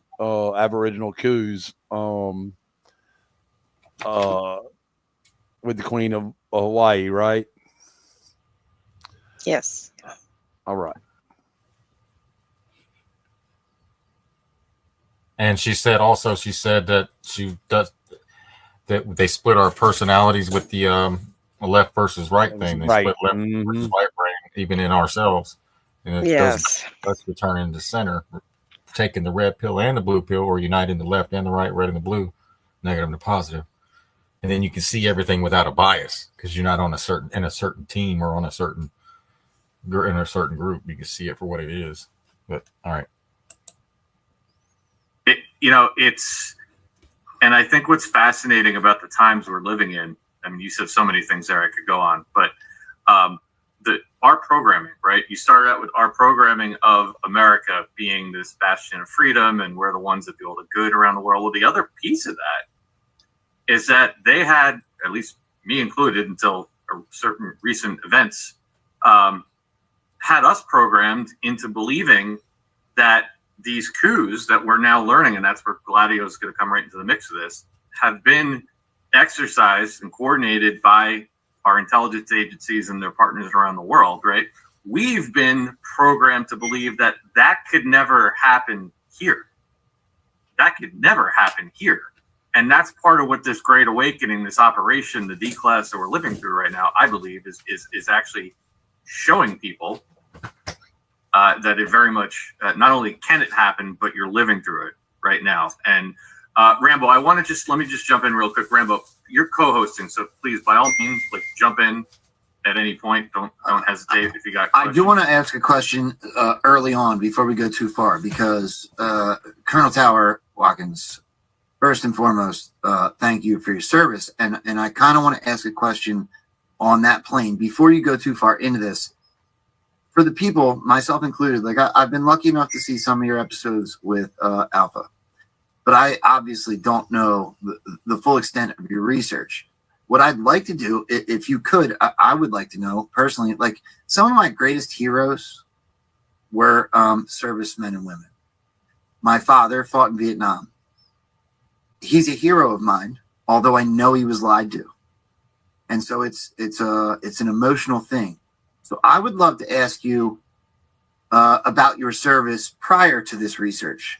Like, what is it that you did for this country so that we can give you the praise that you deserve? Okay, so I had a very varied 30 years.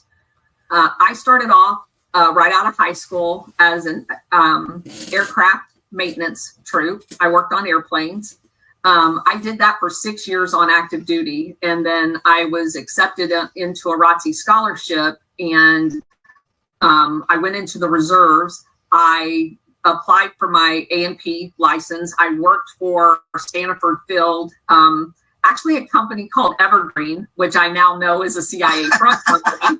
Yes, I know. I've lived this entire thing. Oh my gosh. I lived this entire thing. I'm not kidding. This thing, I tell everybody, this was divine intervention. My life has been leading me to this place from the very beginning. Okay, so I've seen all of the little door markings, the little plastic pouches. We fly to Colombia. We fly to Nicaragua. They're all on the door when I walked into these aircraft that were flying for UPS, and I'm like, I thought you went to Tampa and back. What's this stuff? And the pilot looked at me and he goes, well, we're cleared to land at all of those places. And I'm like, okay, that's not like weird at all. So anyway, so I worked as an A&P mechanic when I was going to school full time at Indiana University on a ROTC scholarship. Okay, so when I got my commission in 1987, they made me a personnel officer, which was like my worst nightmare. I was going to sit behind a desk and die.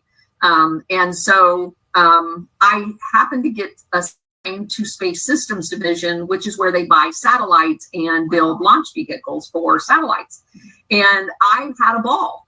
I got to live around these literal rocket scientists for 3 years. And being in HR, I was in officer assignments. And so they went to local universities, universities all over the country, Rochester being one of them because of the Kodak film, because we were at the time, I did not know this, but at the time they were building satellite capability for the optical spying, right? And so I'm going to recruit the people that are going to come do the engineering for that and create that capability. And of course, you kind of get an idea if I'm going to get these people what they're doing, but I was never read into any of those programs. I did go into some of the 3 stories down, retina scanned facilities to do briefings. But you're all lieutenants and captains out there, and so you kind of get an idea of what's going on. They had just declassified and was filling out the Navstar GPS, so that they could build Garmins and all that other stuff. And so I got a real good feel for how long capability is in the pipeline before we ever see it as civilians in that job. So you learn a lot of stuff, even if you're not actually doing it.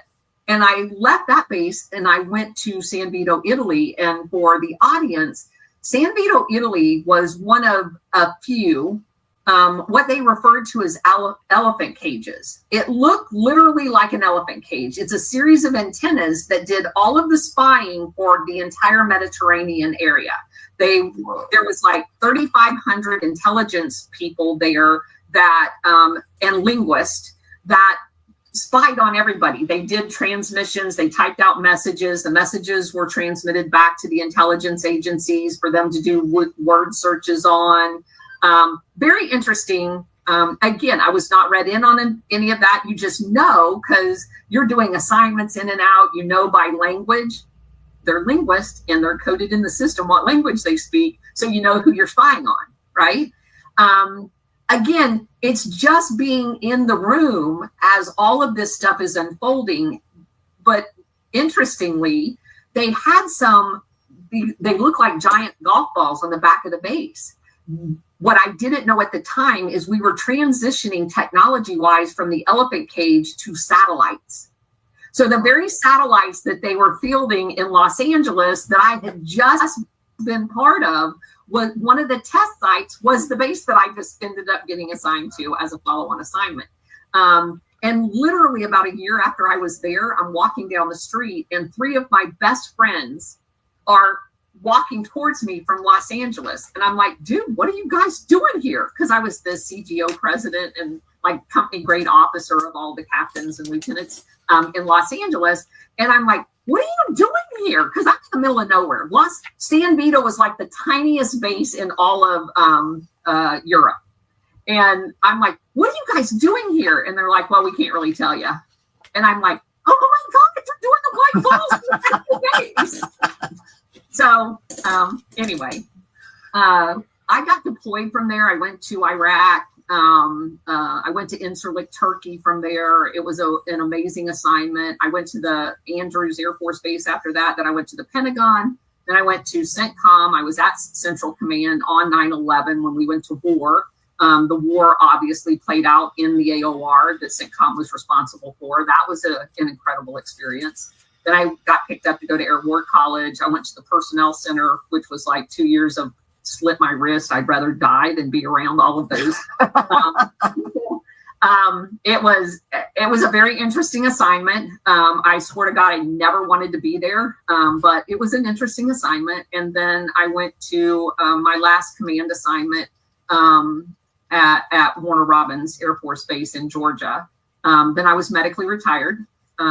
And I was living a very happy life until I picked up Andy Sutton's book and my whole world blew up. Well, Dave, can I just do one more before we get, because I am aware, please. I'm aware this is going to blow up into some amazing research and presentation, but I'm a professional conspiracy theorist, Colonel Tanner Watkins, and what I'm seeing, so I pick up on things that I think are outside of the conversation while conversations are going on. I see a series of what look like degrees behind you, and there's also a frame of a whole lot of medals. This is my shadow box. Is that you? Yeah, everybody that retires gets a shadow box. The people that worked for me in my last job put this together. Yeah, this is my airman rank when I enlisted. It goes all the way over to my colonel rank. Wow. And this is my highest medal I got was a Legion of Merit. And then I found out that they were giving them to terrorists too, which totally pissed me off. And then you have like the Joint Meritorious Service Medal, the Air Force Meritorious Service Medal, and then each one of them, I got a Joint Accommodation, Air Force Accommodation, Joint Achievement, blah, blah, blah. And then these are the campaign medals when I was in Iraq and blah, blah, blah. And then you guys know what challenge coins are. These challenge coins here are from the highest ranking people. Like when I was deployed to Iraq, I worked for a guy by the name of Major General Jay Garner. Wonderful man. He's an Army guy. And I have to tell you the story because it's hilarious. So there's a pecking order as far as tough guys go in the military. And obviously the Air Force is at the bottom of that. You know, we build our bases around golf courses and it's a common joke. So I was actually deployed to Incirlik, Turkey to work protocol. And protocol, when you're in a deployed location, had basically the responsibility, because everybody in Congress wants to come, right? And everybody that's in charge of all these NGOs, like the head of the Red Cross, yeah, she was there too. And so you get to meet all of these people and you plan their tours, and there's like seating charts on helicopters and C-130s. So you have to decide who's going to sit where. It's a whole big to-do. So I was only there for 2 weeks before General Garner fired his Marine lieutenant that was his aide. You do personnel readiness and casualty reporting and stuff like that. That's my wartime job. So that guy got fired. And I looked at my Army lieutenant colonel that I was working for at Incirlik in the protocol shop, and I went, "You want me to replace a Marine? You're joking, right?" I'm like, "You want me to go to northern Iraq and work for an Army 2-star as an Air Force lieutenant that just fired a Marine lieutenant to do that job if he couldn't do that job?"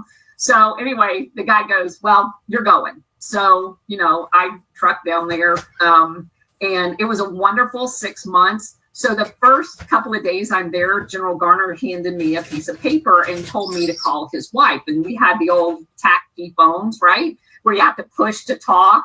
And I looked at the phone number and I'm like, "Is she in Florida?"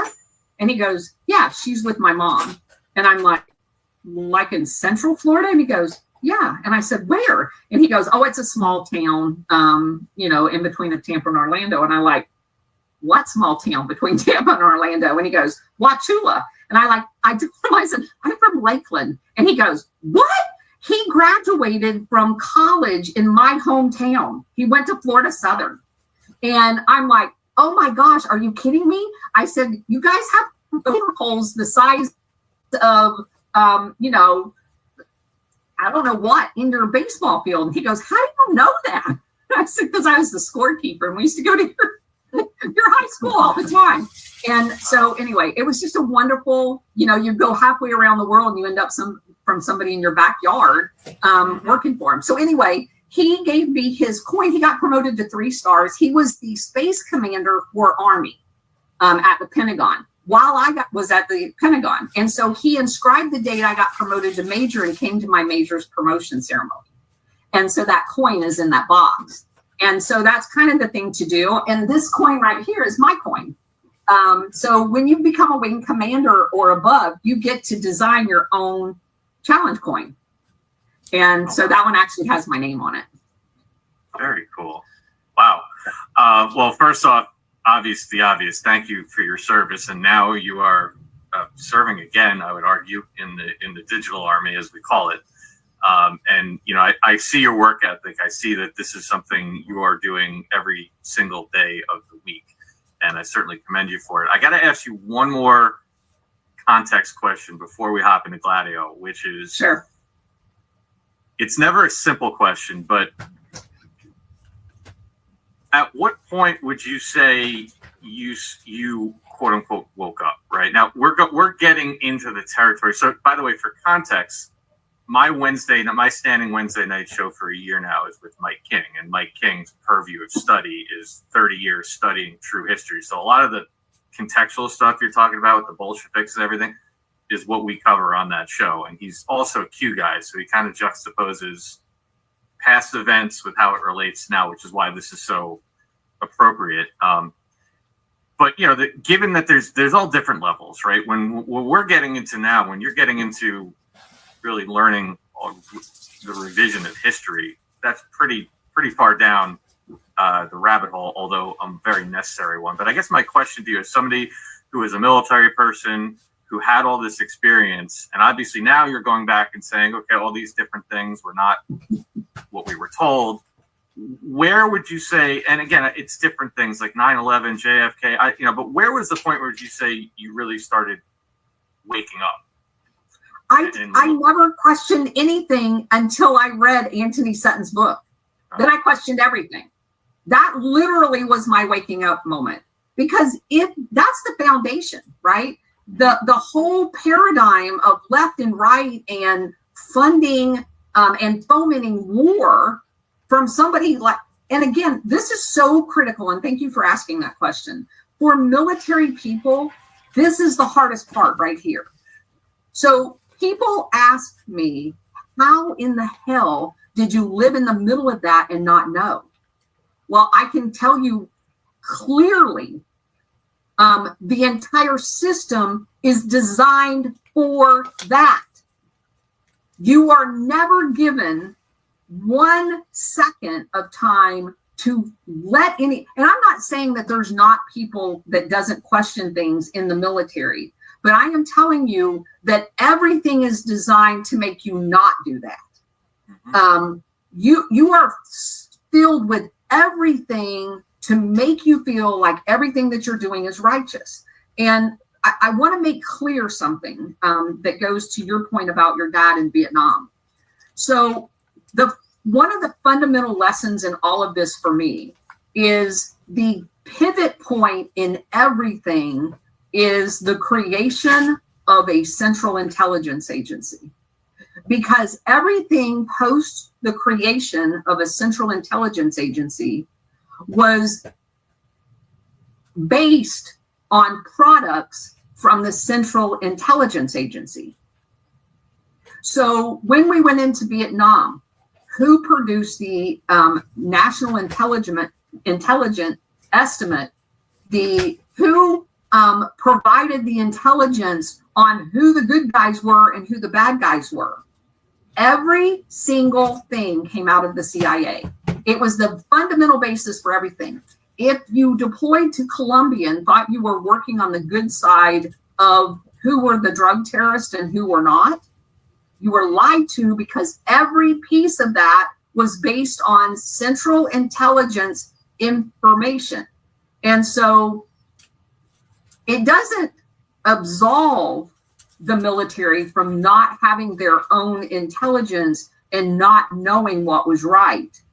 But it does explain how our country has time after time after time. And so if we do it 90 different times, are those all mistakes?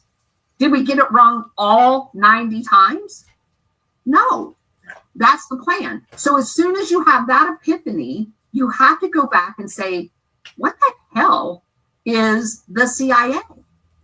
And once you do that, you open up an entire Pandora's box of going back and looking at every single person that was in the OSS that transitioned into the CIA. And what you find out is every single one of those people were the people that were in Anthony Sutton's book. They were their skull and bone classmates. They were their law partners. They were their banking associates. So you have this you go pre-World War II, where all of these companies, these major, what I call the international syndicate, all of these companies, PepsiCo, the precursor to Freeport copper mining, the ITT, which is now AT&T, all of these companies. Disney? Well, Disney came a little bit later, but interestingly enough, do you know who bought up all the land in Orlando for Disney World? CIA. Paul Helliwell. Paul Helliwell was the guy that was the military colonel. Paul Helliwell was the OSS military advisor to Chiang Kai-shek in China during World War II, who watched Chiang Kai-shek pay for his war against Mao with opium. Paul Helliwell picks up the phone and calls Allen Dulles and says, hey, after we get done with this shit, I figured out a way, that covert operation thing that you want to set up called Operation Gladio. I've got a way we can pay for it. And we can sell opium to pay for it. I'm watching Chiang Kai-shek do it right now. So their mission after World War II was to set up Chiang Kai-shek in Southeast Asia to be the opium drug lord. Well, do you know where they set him up at? On the island of Formosa, which we now call Taiwan. Boom. That's a big boom right there, ladies and gentlemen. So, big boom. Yeah, it is. Connected. Every bit of it is connected.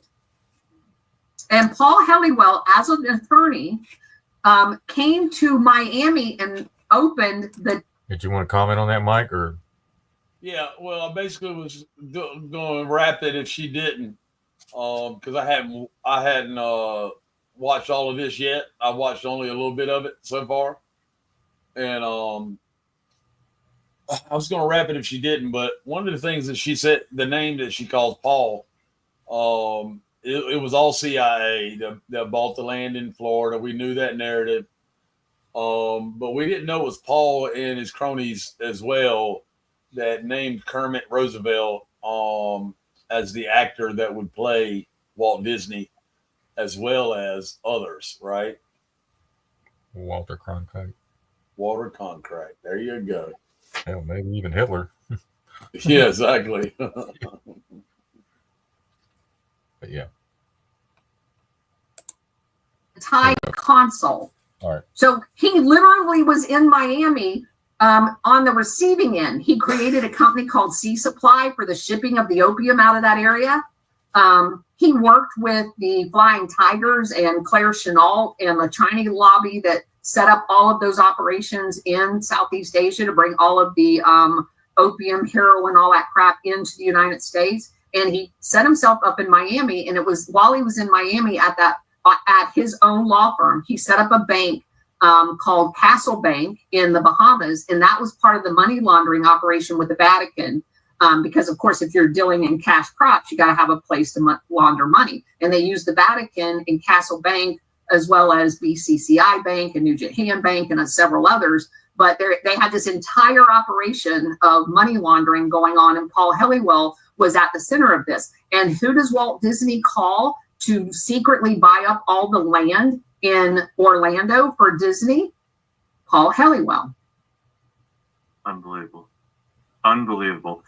All right, so I want to jump into this. I'm going to do one thing real quick, if you guys don't mind. I have one sponsor I want to get out of the way so we don't have anything else interrupted, and I want to jump into the meat and potatoes, what this is. Of course, our good friend, who everybody here on the screen knows, David Becker, who is a great supporter of Badlands, of Rambo, of this platform, and we always thank him for his contributions here to the efforts. So I'm going to go ahead and run this. And obviously, as we always say, if you guys are paying for your own insurance, help defund this cabal economy. And this is the kind of person you want to go to. David Becker is not only a patriot, but a great anon and somebody, at minimum, when you talk to this guy, you're going to have an excellent conversation. He's going to do everything he can to give you the best possible service. So please consider supporting him and supporting the alternative economy. So I'm going to run this spot, and then we're going to jump into the meat and potatoes of Operation Gladio. We'll come back. Thanks, guys. Are you paying too much for your health insurance? To me?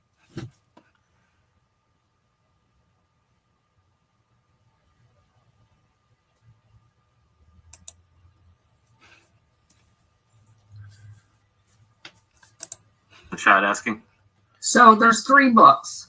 The first one is the Wall Street and the Bolshevik Revolution. The next book is Wall Street and FDR. And then the third one is Wall Street and Hitler.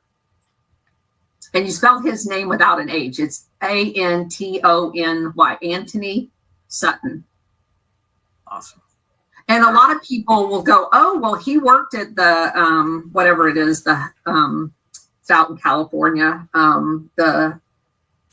shoot, I just flew out of my head, which is basically a kind of leftist organization, to use that term. But he was basically let go because he quit because he would not allow them to they didn't want him to publish this trilogy. And so he quit in order to be able to write what he knew to be correct history. No surprise there.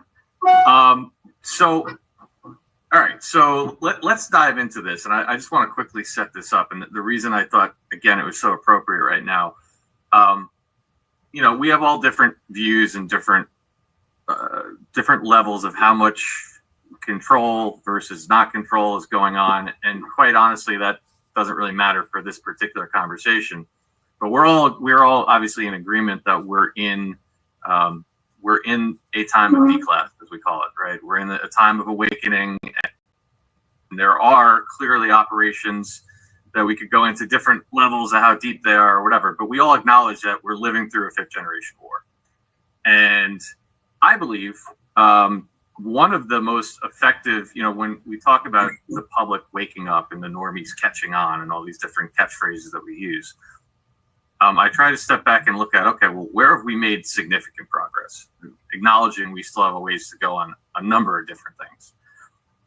But one of the things I think that, remember, Donald Trump in 2017, as we all know, the first place he went right after he got inaugurated was to Langley, to the CIA headquarters. And he gave that famous speech about redoing the building, removing the columns, all the coded language in there, which, as we all know now, was certainly a reason and a message that he started there. And I think as a public, one of the most successful things that they've accomplished, I believe, in the normie space is I think you could grab most normies off the street at this point, and you talk about the CIA, and I think we've done a pretty good job of getting the average Joe to understand that the CIA is not our friend.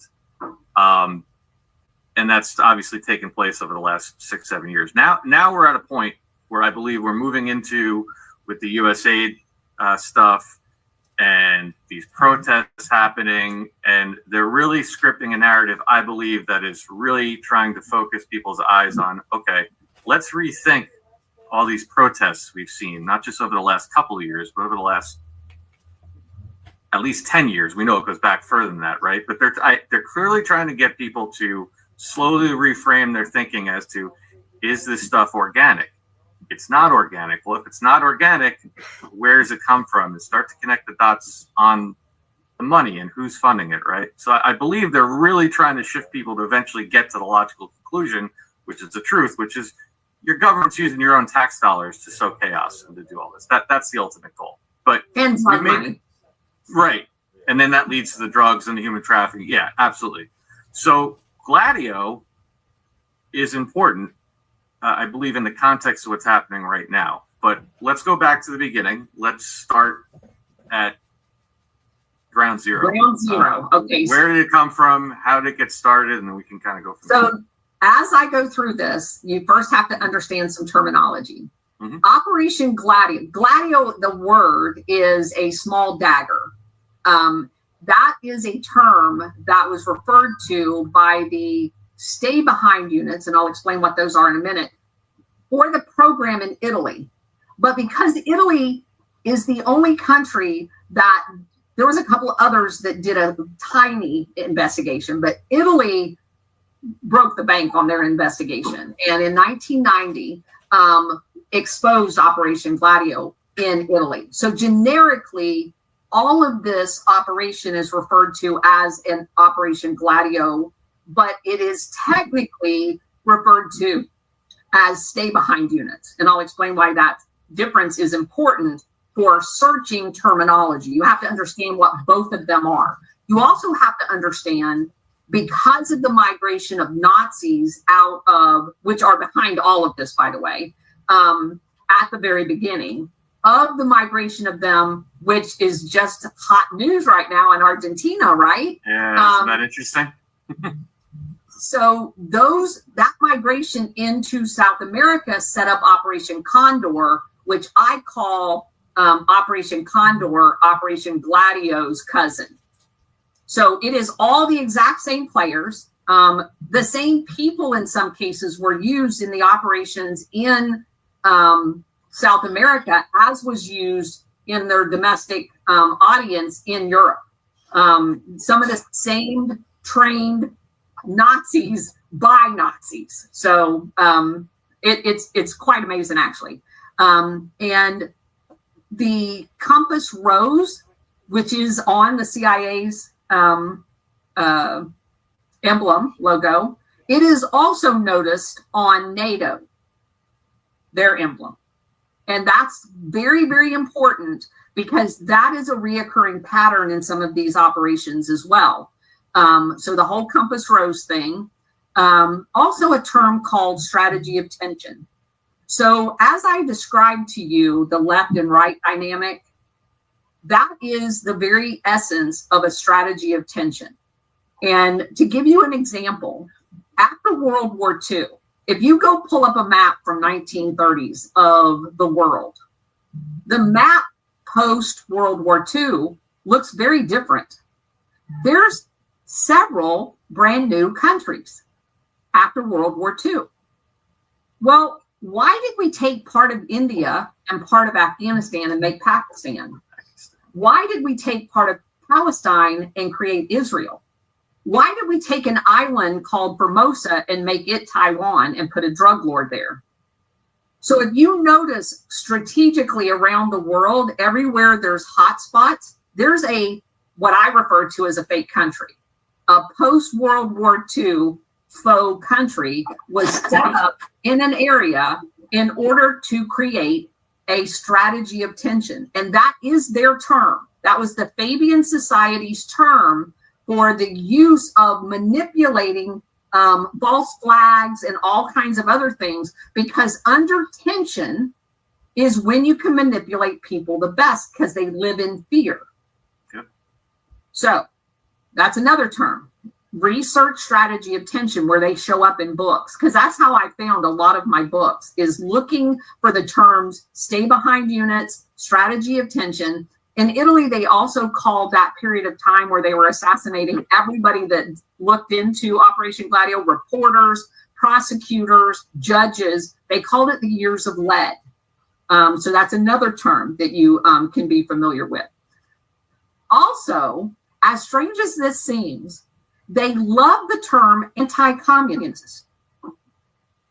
So if you go back in history, right, and anything that's not it, so that's the reason why we had to immediately, before World War II was even over, designate the USSR as our mortal enemy. The Churchill speech that used the Iron Curtain happened before World War II was even in. They were our ally, and right. Churchill was already building the argument to turn them into the boogeyman. So Truman creates a thing called a national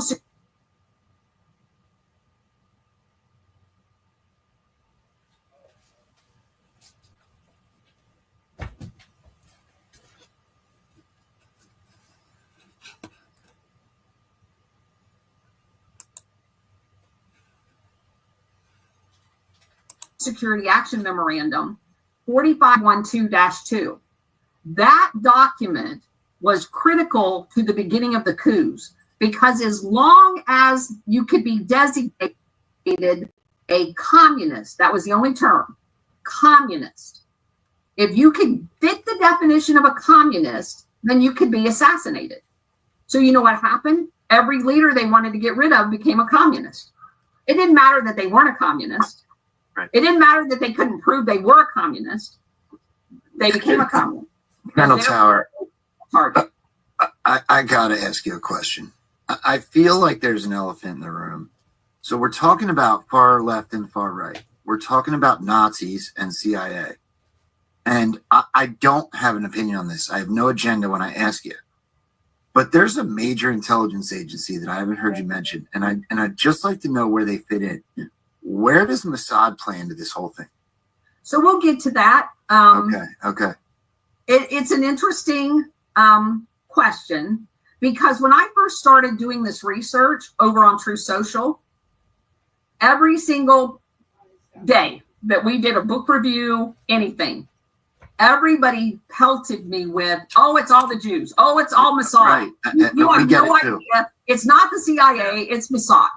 Right. That's the stupidest, most ignorant thing as far as I'm concerned, because if you look, Mossad was born post-World War II. Who is the elephant really in the room? Who is the only intelligence agency that preceded World War II that gave birth to all of them? Yeah, the OSS to the CIA. Oh, MI6. Excuse me. You're right. That's right. MI6 is the granddaddy of all of them. And who was it that created the Fabian Society, the City of London? Who is it that created the Tavistock Institute to psychologically brainwash all of us? The City of London. Who was it that, who were the members of the Balfour Group that gave Rothschild the project of Israel? The Fabian Society, Cecil Rhodes, Oswald Mosley, all of those people. And who gave birth to Zionism? The Fabian Society. All of those same people are behind the creation of Zionism as a philosophy, and it just kind of goes downhill from there. All those people I'm not saying that they're the only ones. That's why I started calling this the International Syndicate, because it isn't just Jewish people. Look at the. All those people are the same ones that are in the Pilgrim Society, the secret, or not the secret, but the Senior Executive Service, Henry Kissinger, all of them. Throughout the years, they've been changed out, as needed. But these are all the people that are behind all the different governments and the CIA black ops and these black ops sites that are all over the world that she was talking about. Those folks that stayed behind, right? Quote unquote, stayed behind, right? That's how all these, yeah. So keep listening to her. She's feeling a lot.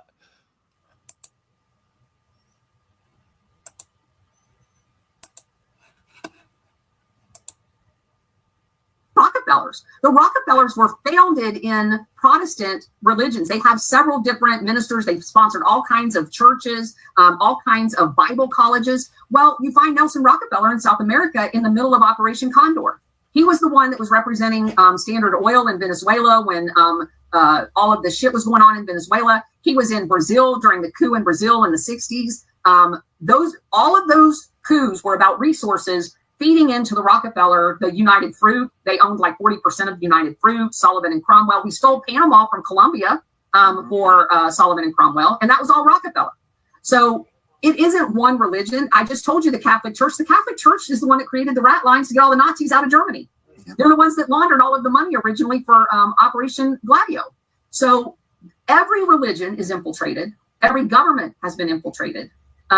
So I think if there's an elephant in the room, it actually belongs in the City of London, but that's just my opinion, because it preceded everything. Yeah, my Swedish audience will argue with me that it's Sweden, because the very first central bank was in Sweden.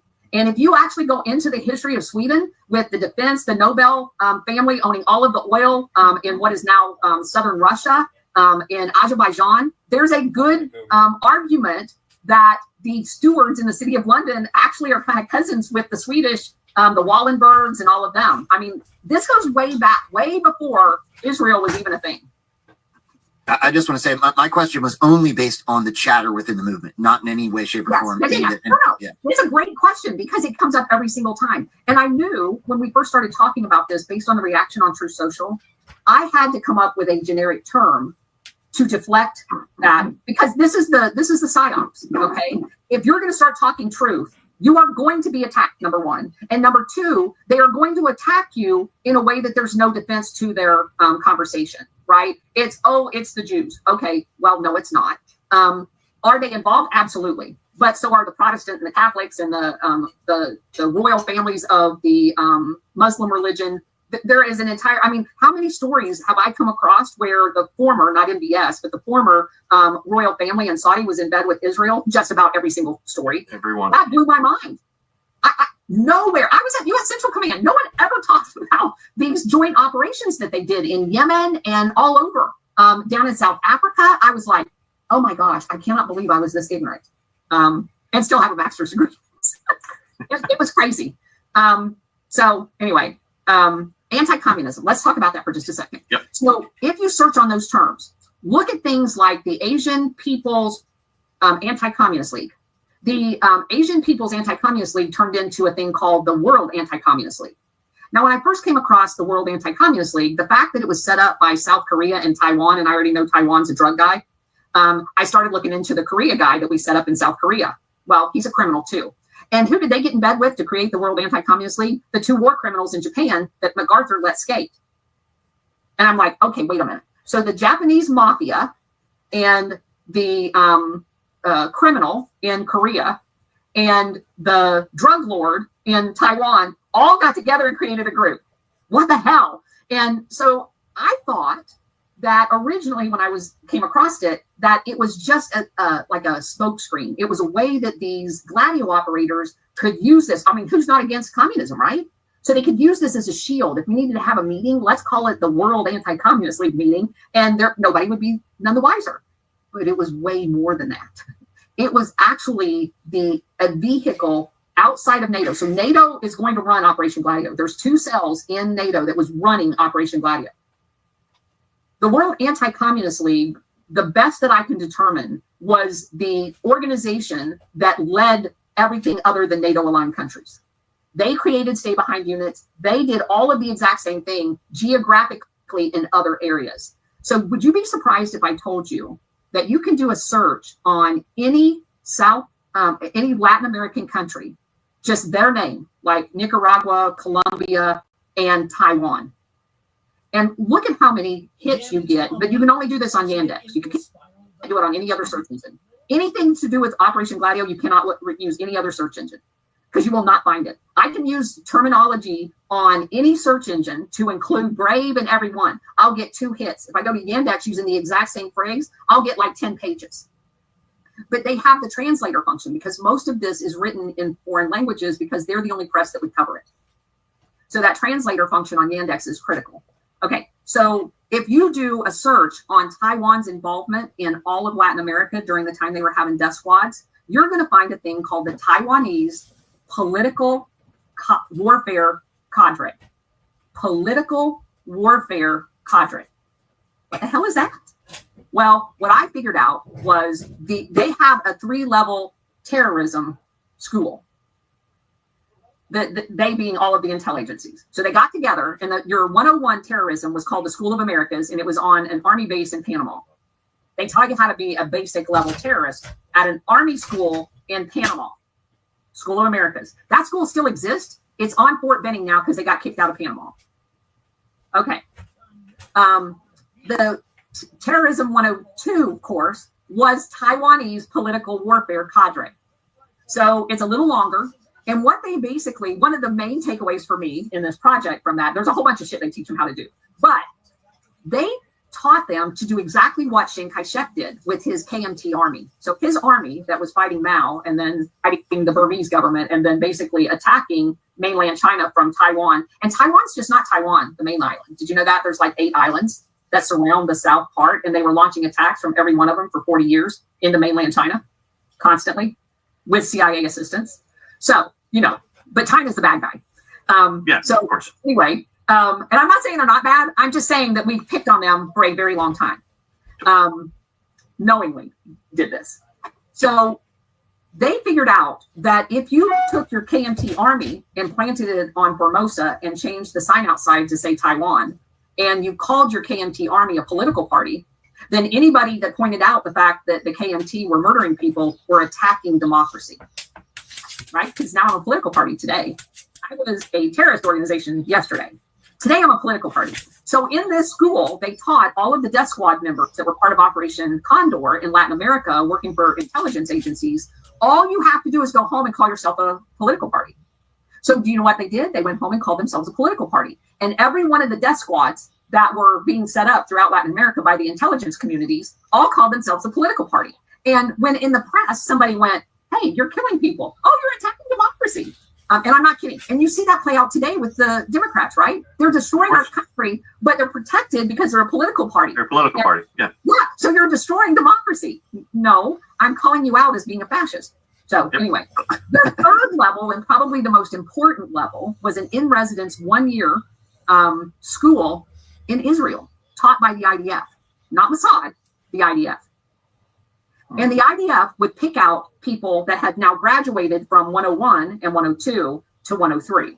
And these are the people that if you trace who went, you find out they were running all the drug cartels in Latin America. Because you got to have 103 in order to get that job. And there were also advisors in different countries. So I love to use this example just to show you how integrated they are.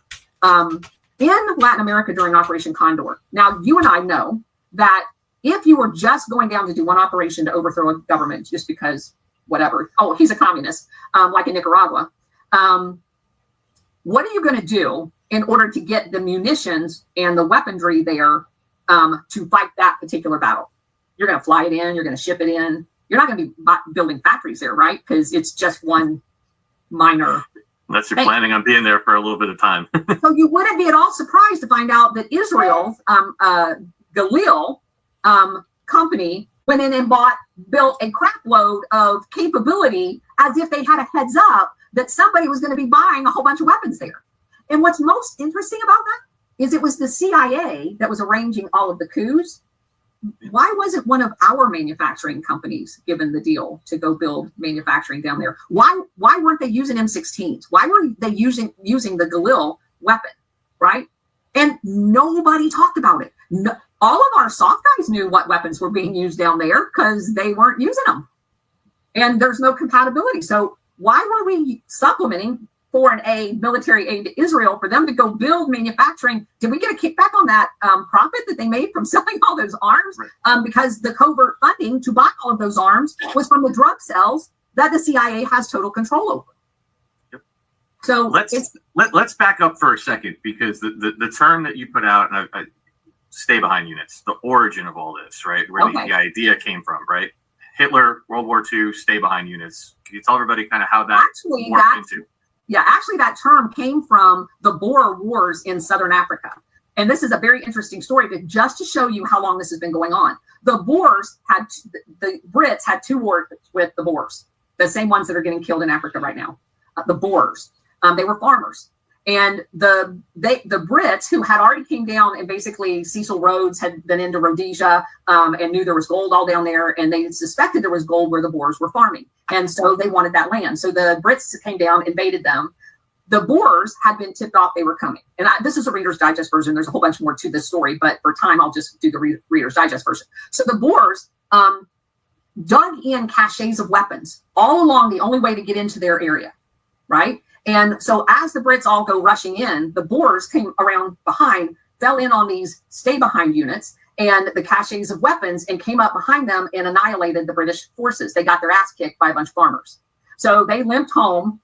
One of the people that was with them during that invasion was a reporter by the name of Winston Churchill. So he goes back, and now he eventually becomes the Minister of Defense in England, and then obviously the Prime Minister. And so he creates a thing called Jedburghs, which is basically the English version. And you'll hear our special forces talk about being a Jedburgh. That is literally kind of a hereditary big deal of the stay-behind units. So that's actually the origins of it. Well, somehow, through some really weird connections, because of course the same people are funding all of these people, you have Hitler have the exact same idea, weirdly enough. Only his is going to be called werewolf units.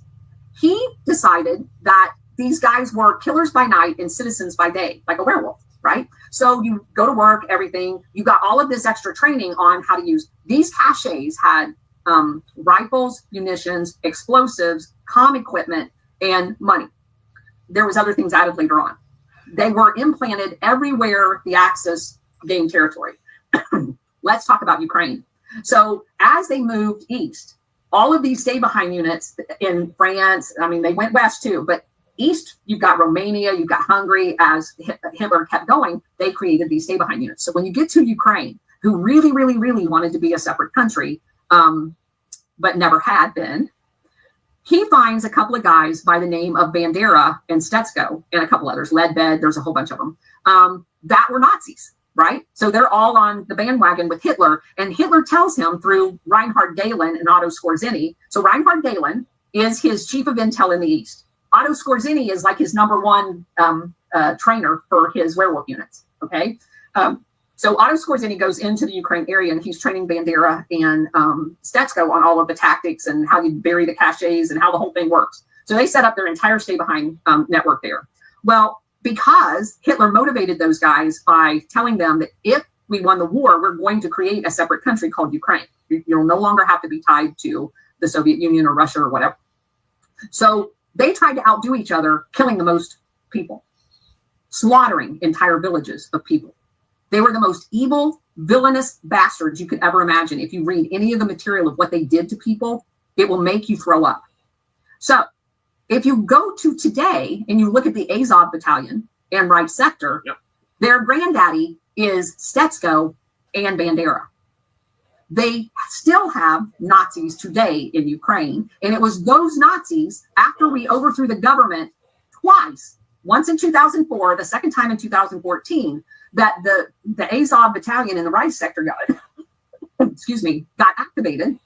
Igor Kolomoisky was given a governorship after the 2014 coup in the borderland of the Donbass region. So what is now the eastern border is Igor Kolomoisky's old governorship. He hires the entire clan of Azov for his security, his border security. Wasn't that McCain, though? What, didn't McCain have something to do with this? Well, we'll get to McCain. Okay.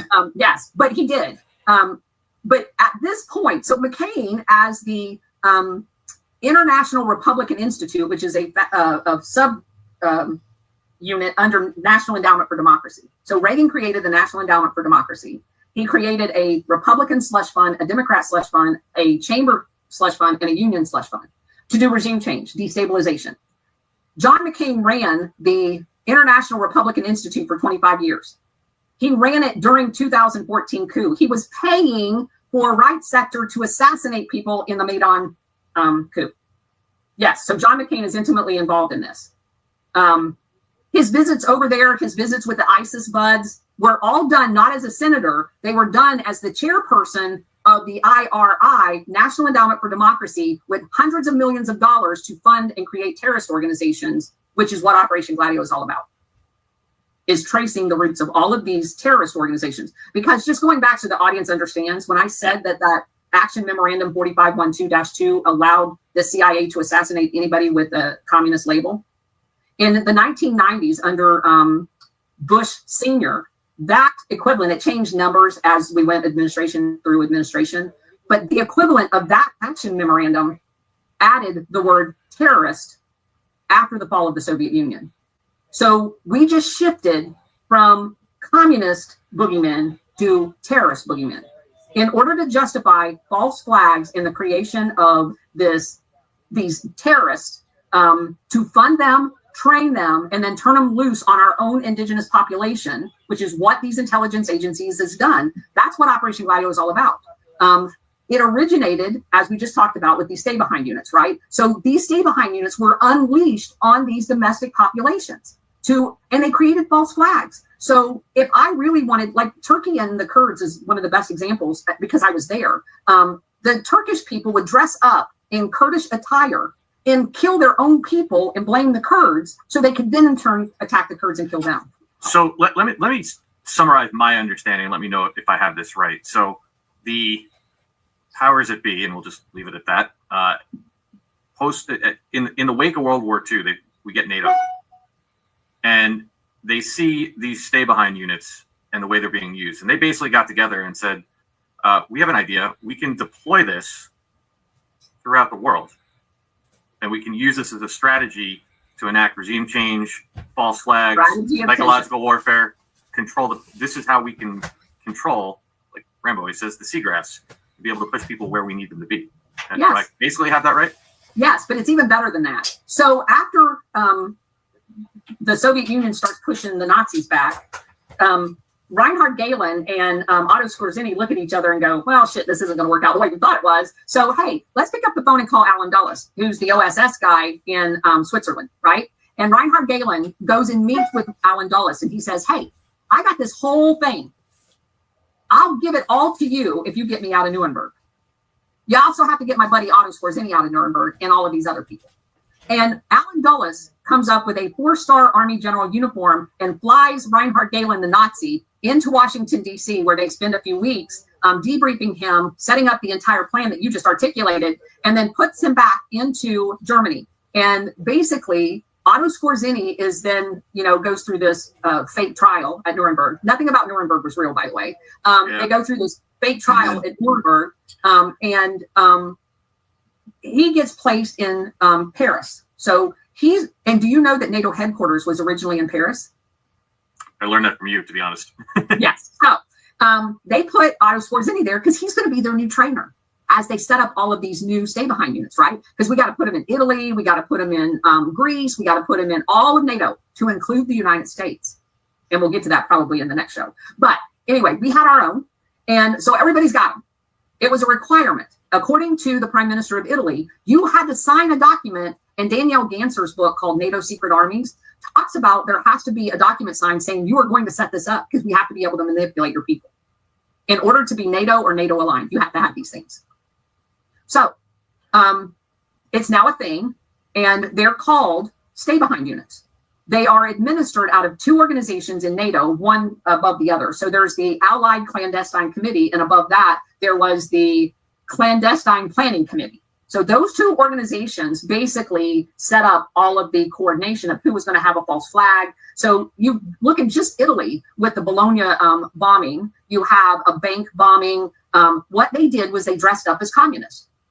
And they orchestrated terror events, domestic terror events, to kill their own people in order to get the person elected that they wanted elected. It's BLM and Antifa. It is, isn't it? Go ahead, keep going. I got so many questions for you. But it's even better. So if you, again, this goes... Okay, J6, weren't they using the same tactic of dressing like Trump supporters to do the same thing? Right? Didn't the Americans get locked up for 4 years for that setup? Yep, absolutely. Yeah. So we see why we're going over this, right? So you can see the bigger picture. And she's talking about it on a global scale. But if you look here recently, in the last 4 years plus, you see it. So that's why I would say don't go out there and engage, because you don't know who's who. There's so many there's good people getting caught up with the bad people. There's a bunch of good people that think the other person's bad and the other person's, vice versa. And the whole time they're just being played against each other. And what's also taking place amongst them, because they're not aware and awake, is just infiltrators. People dressed like them, walk like them. To do false flags. Yep. We've seen it several times when Trump first got in there, and January 6th, many times, right? Antifa.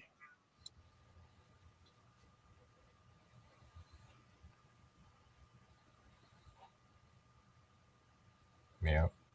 All right. Back to 1948. Look at the Weather Underground. Mm-hmm. Look at all of these organizations that were terrorists inside the United States. The National Student Organization, all funded by the same people. Gloria Steinem, funded by the CIA. The entire women's bullshit liberation thing was a cultural revolution to destroy America, funded by the CIA. Do I have it right from one of your other podcasts that if you trace the money on this, it's all ultimately funded by the Vatican Bank? Do I have that right? They money laundered it. So, yeah, so that's not a source. That's a vehicle in the operation, right? The source of the money comes from human trafficking, drug trafficking, and weapons trafficking. So it's a nice round wagon wheel. I see it's got spokes. So this is Operation Gladio. This spoke is human trafficking. This is weapons trafficking, and this is drug trafficking. They all generate cash transactions. The hub of this wheel that keeps it running smoothly down the road, the grease, is blackmail.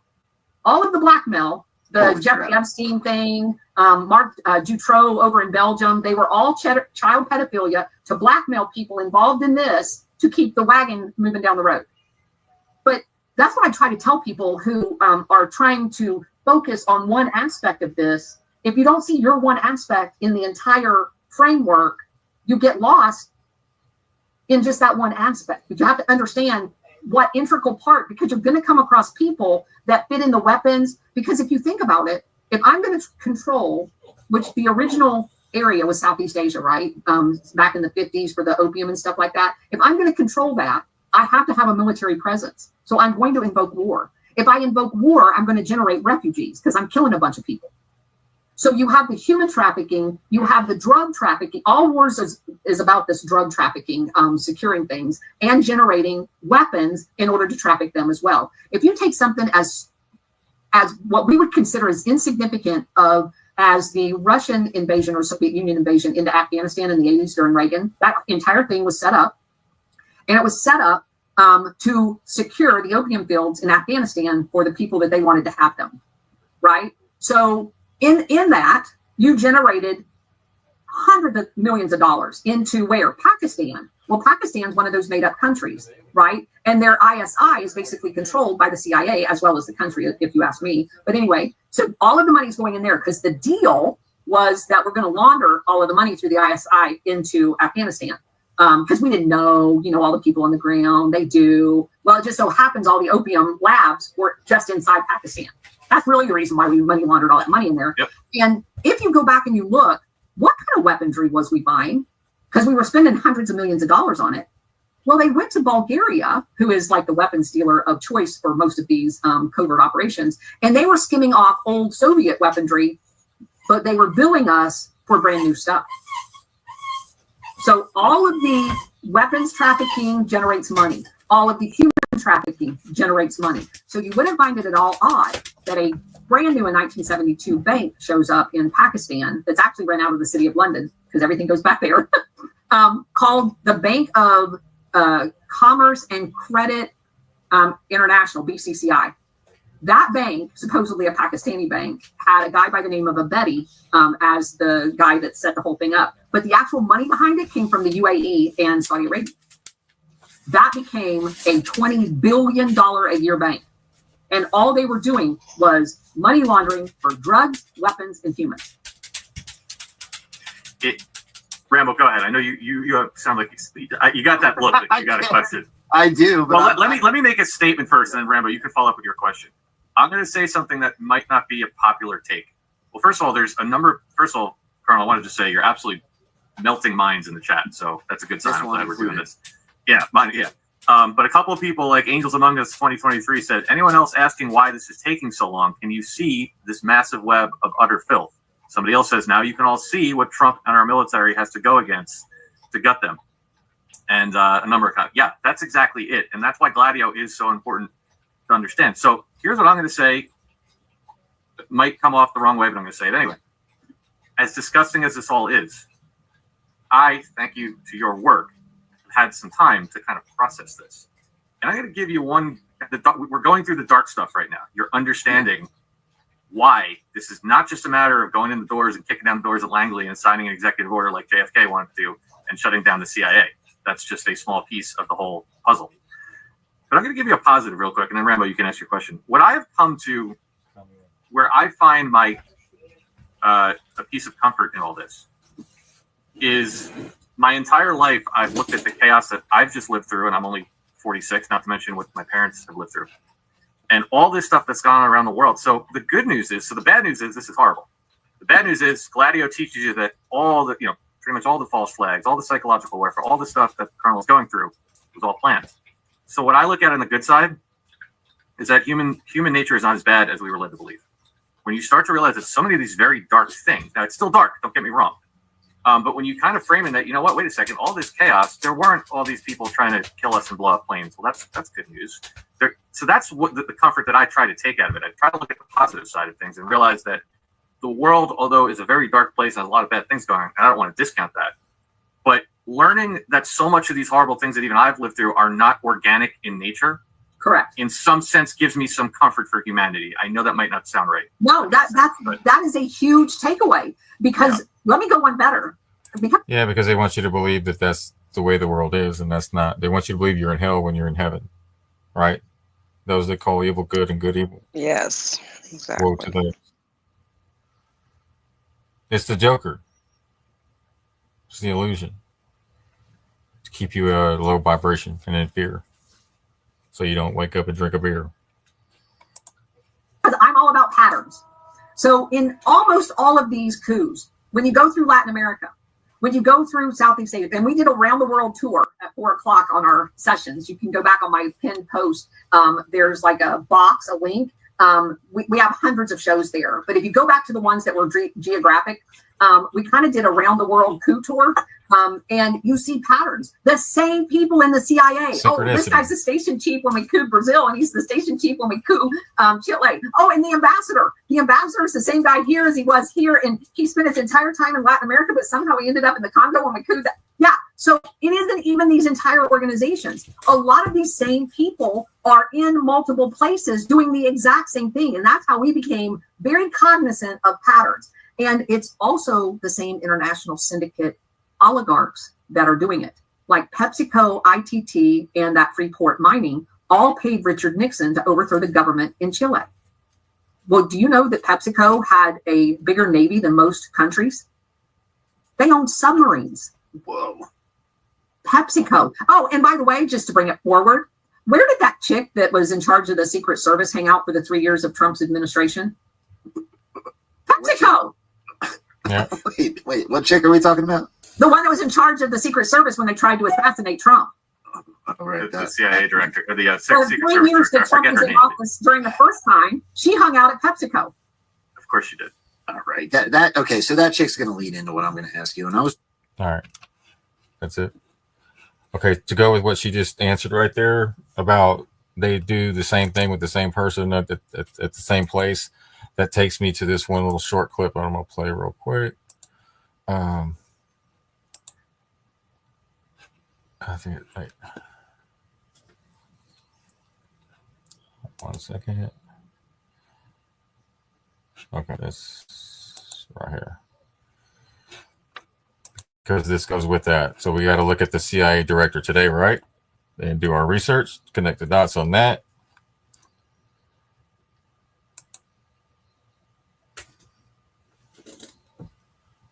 Which is what we'll do right quick to help with the research before we end the show real quick. It's only a couple minutes. I know it's been a little long, but It's good information though, because it does align with what's going on now in the protests.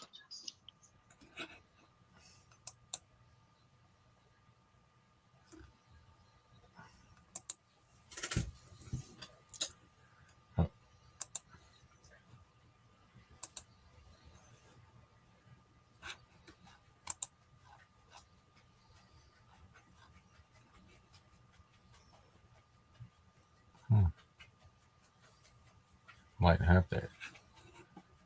And it right here. There we go. All right. Come on. Here's the books, right quick. This is the ones that she was talking about. We'll show those real quick.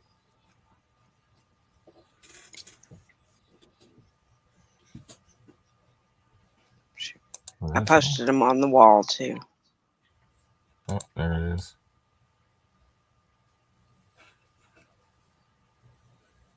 There's the books mentioned.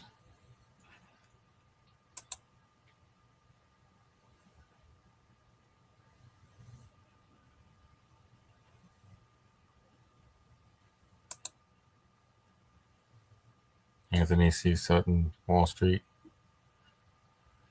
and the Bolshevik Revolution, right? Yeah, he's got tons of books. All these books were written back in the 70s. That's our house in the rock. Yeah, right. So we're going to go to, I already thought I had it open.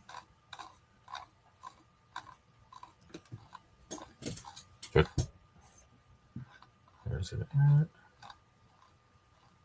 All right, right here. I'm just going to play 2 or 3 minutes of this. This goes with that.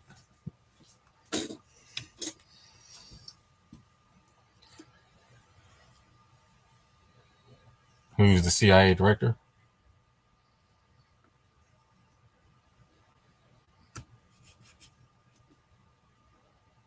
Fixing to find out.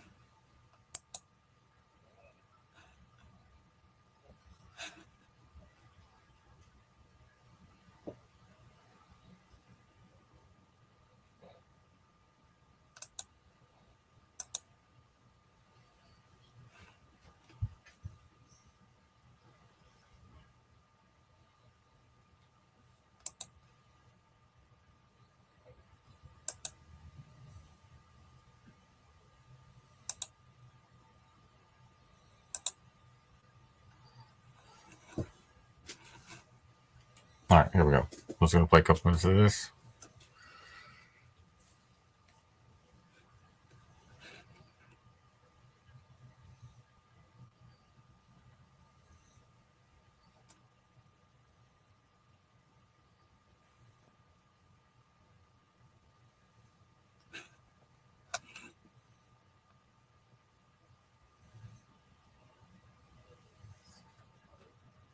Yeah.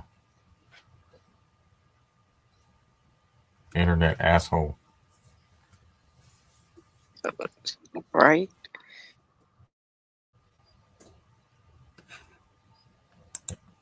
U.S. intelligence, or really any intelligence agency today, can frame anyone they want for a cyber attack. We know this from one of the last WikiLeaks releases called Vault 7, where it revealed that among the CIA's hacking tools were the ability to place the fingerprints of adversary states, or really any group they wanted, into hacks that were actually conducted by the CIA itself.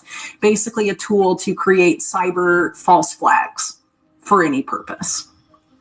And the current CIA director is the person that was in charge of the Carnegie Endowment when they ran, or when they created these papers with the biggest private banks and central banks in the world about a cyber attack in the financial system, and how that would push for a merging of data sharing between banks and the CIA and intelligence. What's being sold as a way to fight crime and fraud? There you go, right? The Carnegie.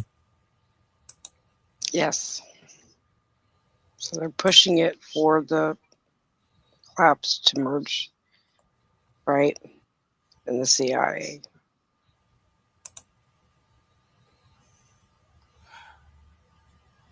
Yeah. Hold on. Biggest private bank out of a cyber attack in the financial system, and how that would push for a merging of data sharing between banks and the CIA and intelligence. What's being sold as a way to fight crime? The hacks that were actually conducted by the CIA itself. Basically a tool to create cyber false flags for any purpose.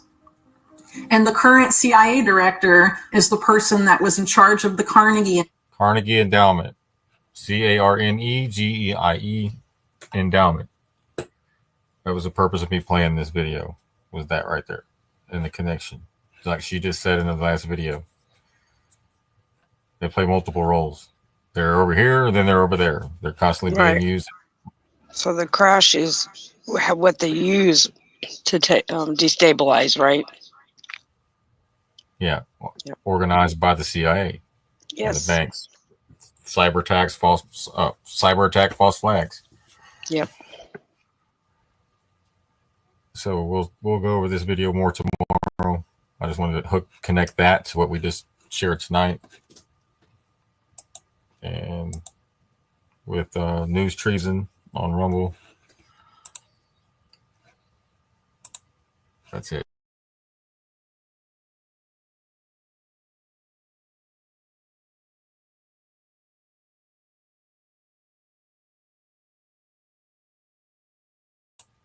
It's still 10 o'clock. I mean, we got a couple more hours. You there, Mike? We can do a marathon. Yeah, I was reading through some of that stuff you posted. Oh, Sorry okay. about that. Sorry about that. That's okay. Good connection. Carnegie Endowment. If you listen to that Carnegie Endowment on the History Channel, you're going to get it all backwards. Follow it for yourself.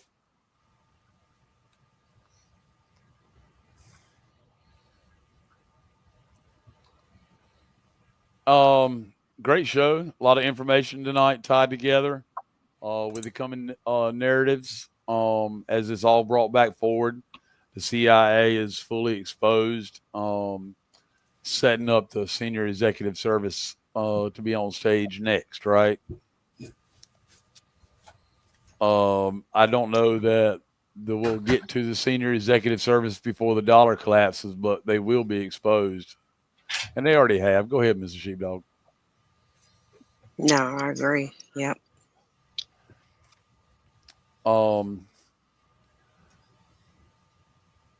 Y'all take the information you got tonight, double check the things that you're highly interested in. And we'll continue the conversation and let it grow as the week progresses. Thank you so much for your time. 3 hours and almost 14 minutes in.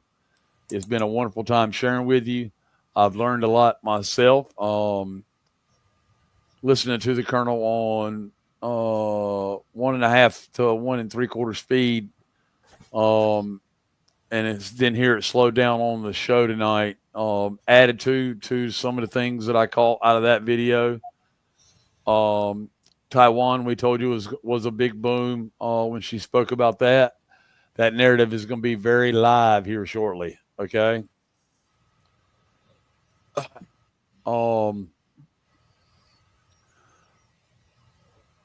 It's all in what we're seeing, but remember, guys, the whole key to it all is you.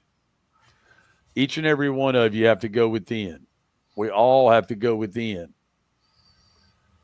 And it's the inside game, right?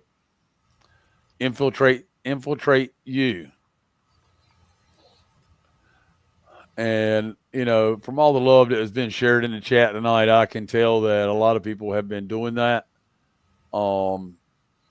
And really staying positive, because positivity is a key element to spending the love currency, and really working in the heart chakra, right?